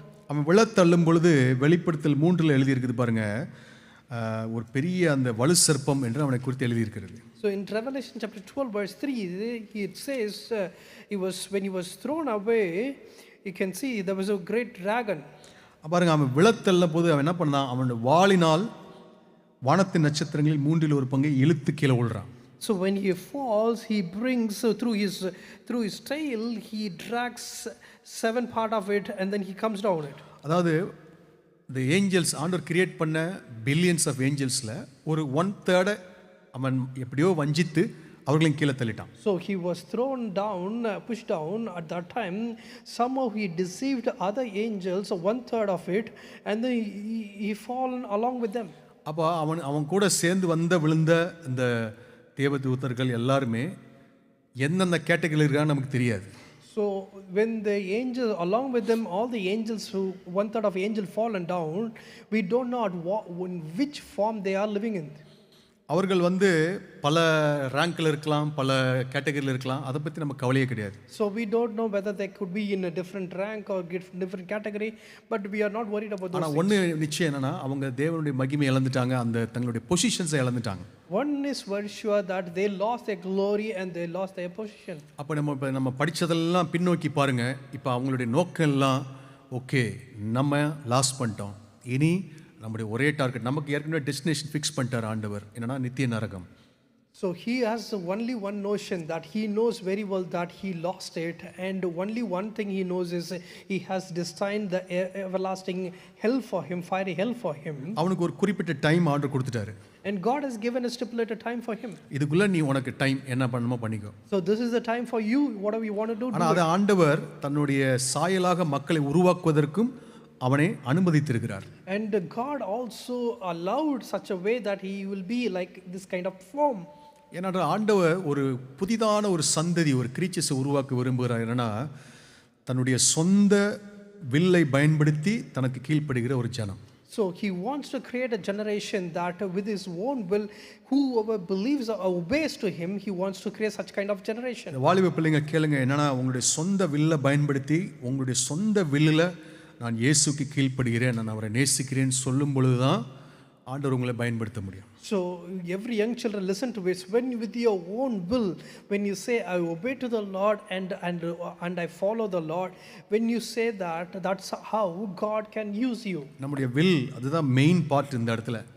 So our will is the main part. அப்போ அதை ஆண்டவர் அந்த டிரான்ஸ்ஃபார்ம் பண்ணுறதுக்காக அவனை அனுமதித்து வைத்திருக்கிறார். So to allow that, to transform that, God just allowed him. ஆனால் அதுக்காக அவன் சும்மா இருக்க மாட்டான். நம்மளை எவ்வளோ தூரம் அங்கே 1/3 ட்ராக் பண்ண மாதிரி இந்த ஆண்டவர் கிரியேட் பண்ண அந்த ஆத்துமாக்களை முழுசாக ட்ராக் பண்ணி பாதாளத்துக்கு இழுத்துட்டு போகிறது தான் அவனுடைய ஆசை. So how he dragged 1/3 from 1/3 of angels, the same way even in this world he will try to drag all these, how much of a believers he could, he just want to take them. அப்போது அந்த அளவுக்கு அவன் ஒரு பெரிய strategy வைத்து இந்த பூமியில் மேலே, ஒவ்வொரு தேசத்தின் மேலே, ஒவ்வொரு ஒரு ரீஜன் மேலே அவன் ஸ்ட்ராட்டஜி வைத்து செயல்பட்டு கொண்டிருக்கிறான். That's how he just started to have some kind of strategy over in this world, and then working on the region wise and then country wise he was just working. அவன் எப்படியெல்லாம் செயல்படுறான் அந்த ஒன்று மட்டும் பார்த்து முடிச்சிடலாம். Just see that how he is working, and then we're going to finish. அவன் மெயினாக நம்மகிட்ட வரும்போது ஹைடிங்காக ஒரு டிசீவிங்காக தான் வருகிறான். So when he comes to us, he just mainly come with hiding and deceiving. 2 Corinthians 11:14 பாருங்க, சாத்தான் ஒளியின் தூதனுடைய வேஷத்தை தரித்துக் கொள்வான். So in 2 Corinthians chapter 11 verse 14, and no marvel, for Satan himself is transformed into angel of light. ஏன்னா அவன் ஒரு காலத்தில் அந்த எசேக்கியேல் 28 வாசித்தது போல அவனுக்கு நல்ல பதுமராகம் அந்த இதெல்லாம் ஆண்டவர் சொல்றாரு இல்லையா, அந்த அத்தனை கற்களால் சூழப்பட்டு அழகா இருந்தவன் தான். So as it says in Ezekiel, you can see that he was so beautiful, and he was covered with all these kind of topaz and emerald and those kind of things. It was such kind of situation. ஆனால் இப்போ அதெல்லாம் போயிடுச்சு, ஏதோ ஒரு வேஷத்தை தரித்து தான் வரான். But now he just lost everything, but he was taking these kind of form for himself. அப்போ ஒவ்வொன்றுக்கும் ஒவ்வொரு ஸ்பிரிட்டுக்கும் ஏதோ ஒரு நேம், ஒரு அவனுடைய பேக்ரவுண்ட் அப்படிலாம் ஒன்று இருக்குது. So for every spirit there is a name and there is a background for it. ஏன்னா அந்த ஆண்டவர் எப்போ அந்த சிலுவையில் மரித்து அவர் ஜீவனை கொடுத்து உயிர்த்தெழுந்தாரோ அப்போவே அவனுடைய தலையை நசுக்கிட்டார்னு வசனம் இருக்குது. The Bible says that when Jesus Christ was hung on the cross and buried, he rose up, he just crushed Satan's head. கொலோசையில் ஒரு வசனம் நான் எடுக்கல, அதாவது அவனுடைய வல்லமைகளை சிலுவையில் உரிந்து அவனை வெளியரங்கமான கோலமாக்கினார். So there is a Colossians, there is one other verse, it says that he dragged over the powers and authority from devil, and then he made a public spectacle among அந்த all பூமியில் people. அவனுக்கு இருந்த அந்த power almost முடிஞ்சு போச்சு. So in this world, whatever power he had is almost over. ஆனால் அந்த பவரை ஆண்டவர் ஓவர் கம் பண்ணிட்டு உயிர்த்தெழுந்து பரலோகத்துக்கு போயிட்டார். But God, Jesus Christ, who has taken the power and then almost taken everything, and then he was in the heaven. But டெக்னிக்கலாக இப்போ என்ன நடந்திருக்கணும்னா, சபை நம்ம எல்லாரும் சேர்ந்து அவனுடைய ராஜ்யத்தை முழுவதுமாக நம்ம கைப்பற்றி இருக்க வேண்டும். So technically what should have happened is, as a church we should have to completely overtake his kingdom. ஆனால் அவனுக்கு இன்னும் சில பகுதிகள் இன்னும் ரட்சிக்கப்படாமல் இருக்கிறதுனால அவன் இன்னும் செயல்பட்டு கொண்டு தான் இருக்கிறான். Since some of the places where there's no salvation, is still having his rule over ஆனால் there. அவனுக்கு ஒன்று தெரியும், என்னன்னா நம்ம இப்போ பப்ளிக்காக போல்டாக நான் இந்த உலகத்தின் அதிபதினு சொல்லிட்டு தெரிய முடியாது. So he knows very well, publicly he cannot claim himself that he is the prince of this world. அதனால் என்ன பண்ணுவான்னா, ஹைட் பண்ணி தன்னை ஐடென்டிட்டியை மறைச்சி தான் வருவான். So what he does is he just hide himself in a deceiving way. He change his identity and he comes. இப்போ இந்த டிசைனிங் ஆஃப் ஸ்பிரிட்ஸ் தானே பார்த்துட்டு இருக்கிறோம். அந்த டிசைனிங் ஆஃப் ஸ்பிரிட்ஸ் அந்த கிஃப்ட் என்ன பண்ணும், அந்த ஐடென்டிட்டியை நமக்கு காட்டி கொடுத்து விடும். So we are studying about the discerning of the spirit, isn't it? What is the gift does is it helps us to identify the spirit. அந்த ஸ்பிரிட்னுடைய அந்த ஆரிஜினை நமக்கு கற்றுக் கொடுத்து விடும். It helps us to understand the origin of the spirit. அப்போ அதை நம்ம ஏதோ வெர்பலைஸ் பண்ணிட்டோம்னு சொன்னால் அங்கே ஏதோ ஒரு chain உடைகிறது.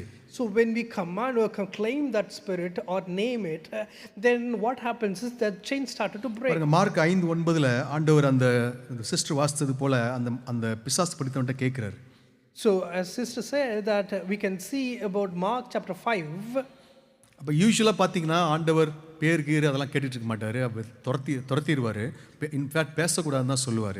So normally God doesn't ask about the names and then go have some kind of conversation, just chase it quickly. ஆனால் இந்த இடத்துல ஆண்டவர் ஏதோ நமக்கு ஒரு கற்றுத்தருவதற்காக வேணும் அதை கேட்குறாரு. அந்த உன் பேர் என்னன்னு கேட்டவுடனே நான் லேகியோன்னு சொன்ன உடனே அங்கே ஒரு செயின் அங்கே பிரேக் ஆகி அவன் அதுக்கு மேலே அங்கே இருக்க முடியாது. So, but in this particular place, when Jesus Christ asked the name, what is the name, and it says Legion, when it says Legion, at that time, the chain has been broken. அப்போ பாருங்கள், அப்போ சொல்கிறான், உடனே இப்போ நான் போய் ஆகணும், அதனால் தயவு செய்து என்னைய இந்த திசையை விட்டு துரத்திடாதீங்க, ஆனால் அந்த பண்டிகைகளுக்குள்ளே போக விடுங்க. So he knows that he's going to leave going to chase him out.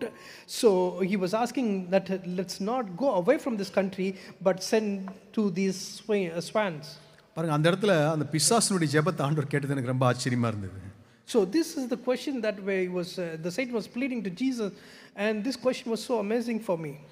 ஆண்டவர் அதை சரி போ அப்படி சொல்லிடுறாரு. And Jesus also said that just let's go. அப்போ அது அப்படி தான் நம்ம அந்த வரம் செயல்படும் பொழுது அந்த மனுஷன்கிட்ட இருக்கிற அந்த செயின் பிரேக் ஆன உடனே அங்கே இருக்க முடியாது, ரிலீஸ் ஆகி வெளியில் போயாகணும். The same way when the gifts of the Holy Spirit started to work and the discerning spirit started to work, and that time the chains started to break and it has to leave. பாருங்க மத்தேயு 7:15 அந்த ஆட்டுத்தோலை போத்தி கொண்டு வருவாங்க. அதாவது அந்த ஆட்டுத்தோலை போத்திக்கிட்டு இருந்தா நீ ஓனாய் தானே அப்படின்னு சொல்லிட்டா அந்த தோலை எடுத்துட்டு வெளியில போக வேண்டியதான். So it comes like, sheep's clothing. When we find him that you are the wolf, when we claim that and say that you are the wolf, then he has no option. He has to get rid of it and has to leave the black place. ஷீப்பை கண்டுபிடிச்ச உடனே அந்த black ஷீப்புக்கு ஒரு வெக்கம், ஒரு தலைகுனிவு வரும். So when it's found that it's a black sheep, then it has a shame, isn't it? And started to bow down. அதுதான் அந்த டிசைனிங் ஆஃப் ஸ்பிரிட்ஸ் வரம் செய்கிற ஒரு காரியம். That's how this discerning spirit started to work. That's the gift it will do. இந்த ஒரு Canaanian ஆவிகள் என்று சொல்லி ஒரு கான்செப்ட் இருக்குது. அது வந்து நமக்கு நேரம் இல்லை, நான் வேகமாக சொல்லிடுறேன். So there is a Canaanite spirit.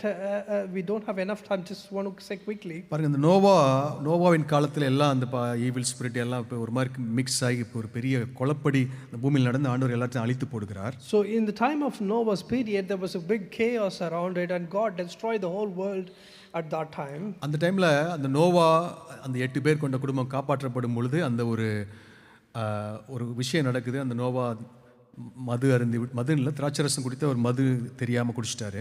So when everyone was destroyed and the remaining 8 people will be there, and Noah had a kind of wine which fermented, he had that. இப்போ என்னன்னா அந்த கானானிய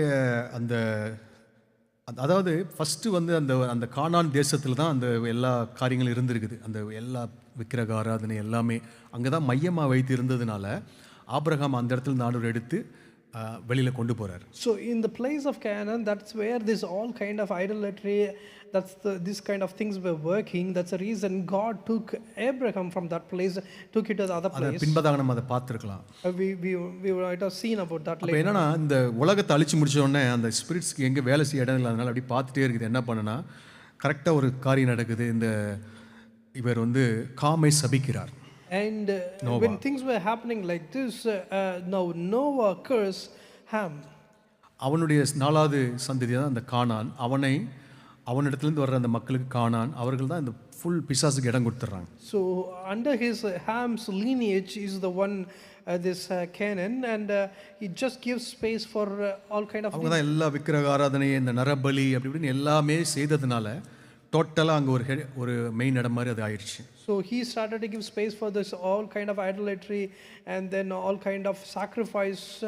That's where he has given space for these kind of demons. அப்போ அங்கே அவங்க அந்த வழிபடுத்தின அந்த சிலைகள் அதெல்லாம் பார்க்கும் பொழுது நீங்கள் உலகமெங்கும் வேறு வடிவத்தில் அந்த சிலைகள் இருப்பதை பார்க்க முடியும், வேறு பெயர்கள் இருப்பதை பார்க்க முடியும். So those kind of gods or whatever may be that they are worshipping, you can see those kind of things they have given a different form and different name nowadays, and they started to worship now. ஆண்டவர் பாருங்க அந்த particular கானானை தான் குறிவைத்து ஒரு பரிசுத்த சந்ததி அங்கே அனுப்பி அவங்களெல்லாம் துரத்தி அடிக்கிறார்.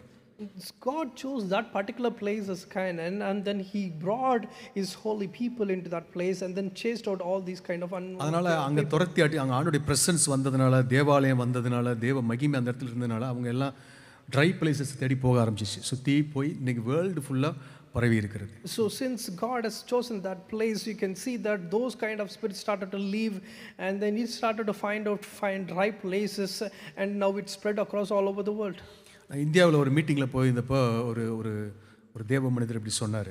So when I went to India, there was a man of God who said like this.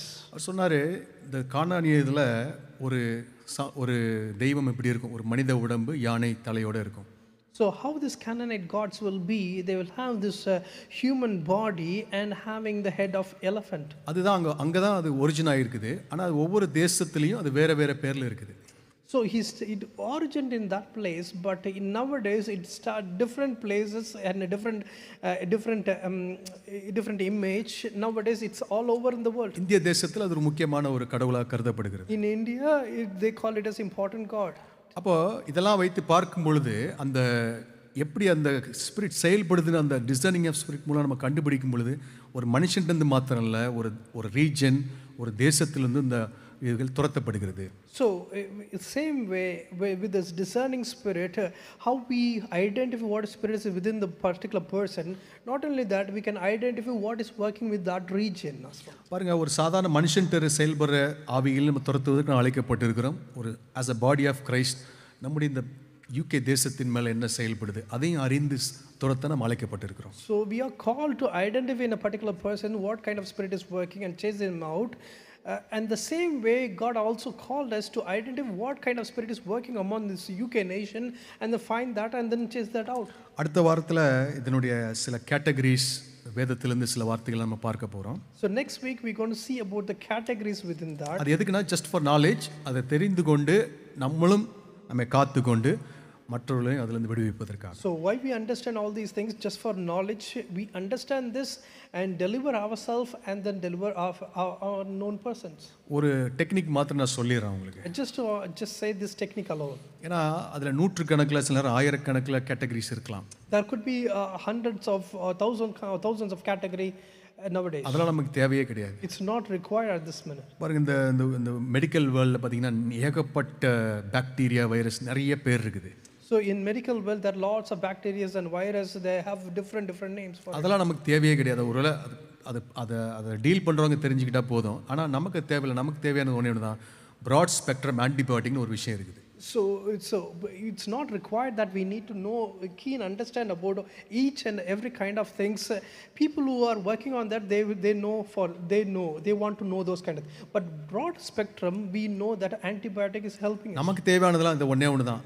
Broad spectrum ஆன்டிபயோட்டிக்னா அந்த டேப்லெட்டை நீங்கள் சாப்பிட்டீங்கன்னா அது கீழே எல்லா வைரஸும் வந்துடுது, எல்லா பாக்டீரியா வந்துடுது, கிளியர் பண்ணிடுது. So the broad spectrum, the antibiotic with that we have, if you take that, all kind of whatever may be all kind of bacteria and virus, it's going to be destroyed. அப்போ நமக்கு தெரியுது, நமக்கு இருக்கிற broad spectrum antibiotic என்னன்னா இயேசுவின் நாமம், அவ்வளோதான். So we have this broad spectrum of antibiotics, the name of Jesus Christ. இயேசுவின் ரத்தம் And the blood of Jesus. அவ்வளோதான். இதுக்குள்ள எல்லாமே கீழே அடங்கிரும். So under this everything is come under. எந்த ஹை ரேங்க் ஸ்பிரிட்டாக இருந்தாலும் சரி, இந்த நாமத்திற்கு அது அடங்கித்தான் ஆக வேண்டும். So whatever may be the high rank of it, under his name it has to bow. நம்ம எல்லாரும் எழும்பி நின்று ஜெபிக்கலாம். Can we all stand to our feet and pray? அப்போ நாம செய்ய வேண்டியதெல்லாம் இதை தான். ஆண்டவரே, உம்முடைய ஆவியை தவிர வேற எந்த ஒரு ஆவியும் என்னுடைய சரீரத்திலோ என்னுடைய குடும்பத்திலோ இருக்க வேண்டாம் ஆண்டவரே. இப்படி ஜெபிச்சா போதும். So if you could pray like this, that should be fine. If you say that, Lord, in myself or in my family's life, Father God, it should be your spirit alone. There should not be any other spirit. ஆண்டவரே, பரிசுத்த ஆவி தவிர வேற எந்த ஆவியும் எனக்குள்ள வேண்டாம் ஆண்டவரே. Lord, rather the Holy Spirit, there shouldn't be any kind of spirit, Lord. அப்படி ஜெபிச்சீங்கனாலே போதும், அதெல்லாம் கவர் பண்ணிடும். So if you pray like that, and it covers everything. எந்த ஒரு ஆவிக்கு நான் இடம் கொடுக்க கூடாது ஆண்டவரே. I don't want to give a space for any kind of spirit, Lord. பரிசுத்த ஆவி மாத்திரம் தான் என்னை கண்ட்ரோல் பண்ண ஆண்டவரே. Let the Holy Spirit alone control me, Lord. எல்லார் கைகளை உயர்த்தி ஆண்டவரத்தில் ஒப்பு கொடுக்கலாமா? Can we all raise up our hands and stretch and ஆண்டவரே, surrender ourselves? இந்த ஆழமான இந்த விஷயங்களை கற்றுக் கொடுத்ததுக்காக நன்றி செலுத்துகிறோம் ஐயா. Lord, thank you for teaching in-depth things for us, Lord God. ஆண்டவரே, நாங்கள் எந்த விதத்திலும் பிசாசுக்கும் அவருடைய தூதர்களுக்கும் இடம் கொடுக்காதபடிக்கு ஒப்பு கொடுத்து ஜெபிக்கிறோம் ஐயா. Lord, let us not give space for any kind of Satan or evil spirit, Lord God. ஆண்டவரே, அவனுடைய செயல்பாடுகள் எப்படி இருந்தாலும் அதுக்கு நாங்கள் ஆண்டவரே விலகி இருக்க எங்களுக்கு கிருபை தார். Lord, however maybe their works, Father God, Lord, let us, Lord, keep away from those kind of அவனுக்கு வல்லமைகள் எப்படி இருந்தாலும் ஆண்டவரே அதெல்லாம் நீர் உறிந்திட்டீங்க ஆண்டவரே. Lord, what kind of power he has, Lord God, everything you has been stripped out, Lord God. ஆண்டவரே, அந்த வெளிப்பாடு எங்களுக்கு தாங்கப்பா. Lord, give us such kind of revelation, Lord God. ஆண்டவரே, எங்களுடைய எல்லைகள் இருக்கிற எந்த பிசாசை நாங்கள் பார்த்தாலும் அதை இனம் கண்டு அதை துரத்த எங்களுக்கு ஆண்டவரே கிருபை தாங்க. Lord, in our boundaries, whichever spirits are working, Father God, help us to understand it, Father God, and chase them out, Lord God. ஆண்டவரே, எங்களுடைய சுபாவங்களிலே செயல்பட நினைக்கிற இன்ஃப்ளூயன்ஸ் பண்ண நினைக்கிற எந்த ஸ்பிரிட்டாக இருந்தாலும் அதை இனம் கண்டு ஆண்டவரே அதற்கு நோ என்று சொல்ல ஆண்டவரே எங்களுக்கு கிருபை தாங்க. Lord, whichever spirit that are trying to influence our behaviors, Father God, and trying to enter through that, Lord God, let us say no to that and chase them out, Lord. ஆண்டவரே, அதை ஒரு ஒரு பூச்சியை துரத்துகிறது போல துரத்த எங்களுக்கு கிருபை தாங்கப்பா. Lord, as we chase out the insect, Father God, Lord, help us to chase that out, Lord. Get out என்று சொல்லத்தக்கதான அந்த அதிகாரத்தை எங்கள் நாவில் வைங்க ஆண்டவரே. Lord, hey, give us the authority to say, get out from us, Lord God. ஆண்டவரே, எங்களுடைய எல்லையை பரிசுத்த ஆவிக்குள்ளாக காத்துக்கொள்ள எங்களுக்கு உதவி செய்யுங்கப்பா. Lord, help us to guard our boundaries, Father God, with the Holy Spirit. ஆண்டவரே, இந்த வார்த்தை கேட்ட ஒவ்வொருவரும் ஆண்டவரே பரிசுத்த ஆவியால் நிரப்பப்பட்டிருக்க நாங்கள் ஜெபிக்கிறோம். Lord, we pray, Father God, let us all filled with this Holy Spirit, Father God. ஆண்டவரே, ஒருத்தர்கிட்ட கூட ஆண்டவரே இந்த பிசாசுனுடைய எந்த கிரியும் இராதபடிக்கு இயேசுவின் நாமத்தில் இப்பொழுதே அதை நாங்கள் துரத்துகிறோம் ஐயா. Lord, no one should have such kind of evil spirit or any kind of works, Father God. Right now, Father God, we pray and we chase them out, Father God. ஆண்டவரே, ஒளிக்கும் இருளுக்கும் சம்பந்தம் ஏது என்ற அந்த வார்த்தையின்படி ஆண்டவரே எங்களுக்கு எந்த விதத்திலும் பங்கும் இல்லை பாகமும் இல்லை என்று சொல்லி துரத்துகிறோம் ஐயா. Lord, there is no relation for darkness and then light, Father God. Lord, there is no space within us. We chase it out, Father God. ஆண்டவரே, நாங்கள் விழுந்து எழுந்தால் அது எங்களுக்கும் ஆண்டவருக்கும் உள்ளது. Lord, if we fall and rise up, it's between God and myself. பிசாசுக்கு அந்த இடத்துல எந்த விதத்திலும் அவனுக்கு இடம் கிடையாது. Lord, there is no space for Satan to interrogate with us. எங்களை பரிசுத்தமாக்குற கர்த்தருக்கு எங்களை ஒப்புக் கொடுக்கிறோம். Lord, we surrender Father God ourselves, God who makes us holy, Lord. ஆண்டவரே, எங்களை ஒவ்வொரு நாளும் உம்முடைய சாயலாய் மறுரூபமாக்குங்கப்பா. Lord, transform us every day, Father God. ஆண்டவரே, இந்த வரம் எங்களுக்குள்ள பரிபூர்ணமாய் செயல்படட்டும் என்று ஒப்புக் கொடுக்கிறோம். Lord, we surrender and we pray, Father God, let this gift, Lord God, work within us ourselves, Lord. Thank you, Jesus. இயேசுவின் நாமத்திலே நன்றி கூறி ஜெபிக்கிறோம் பிதாவே. In Jesus' name we give thanks, Lord. Amen. Amen. Praise the Lord. Homework கொடுக்கணுமா?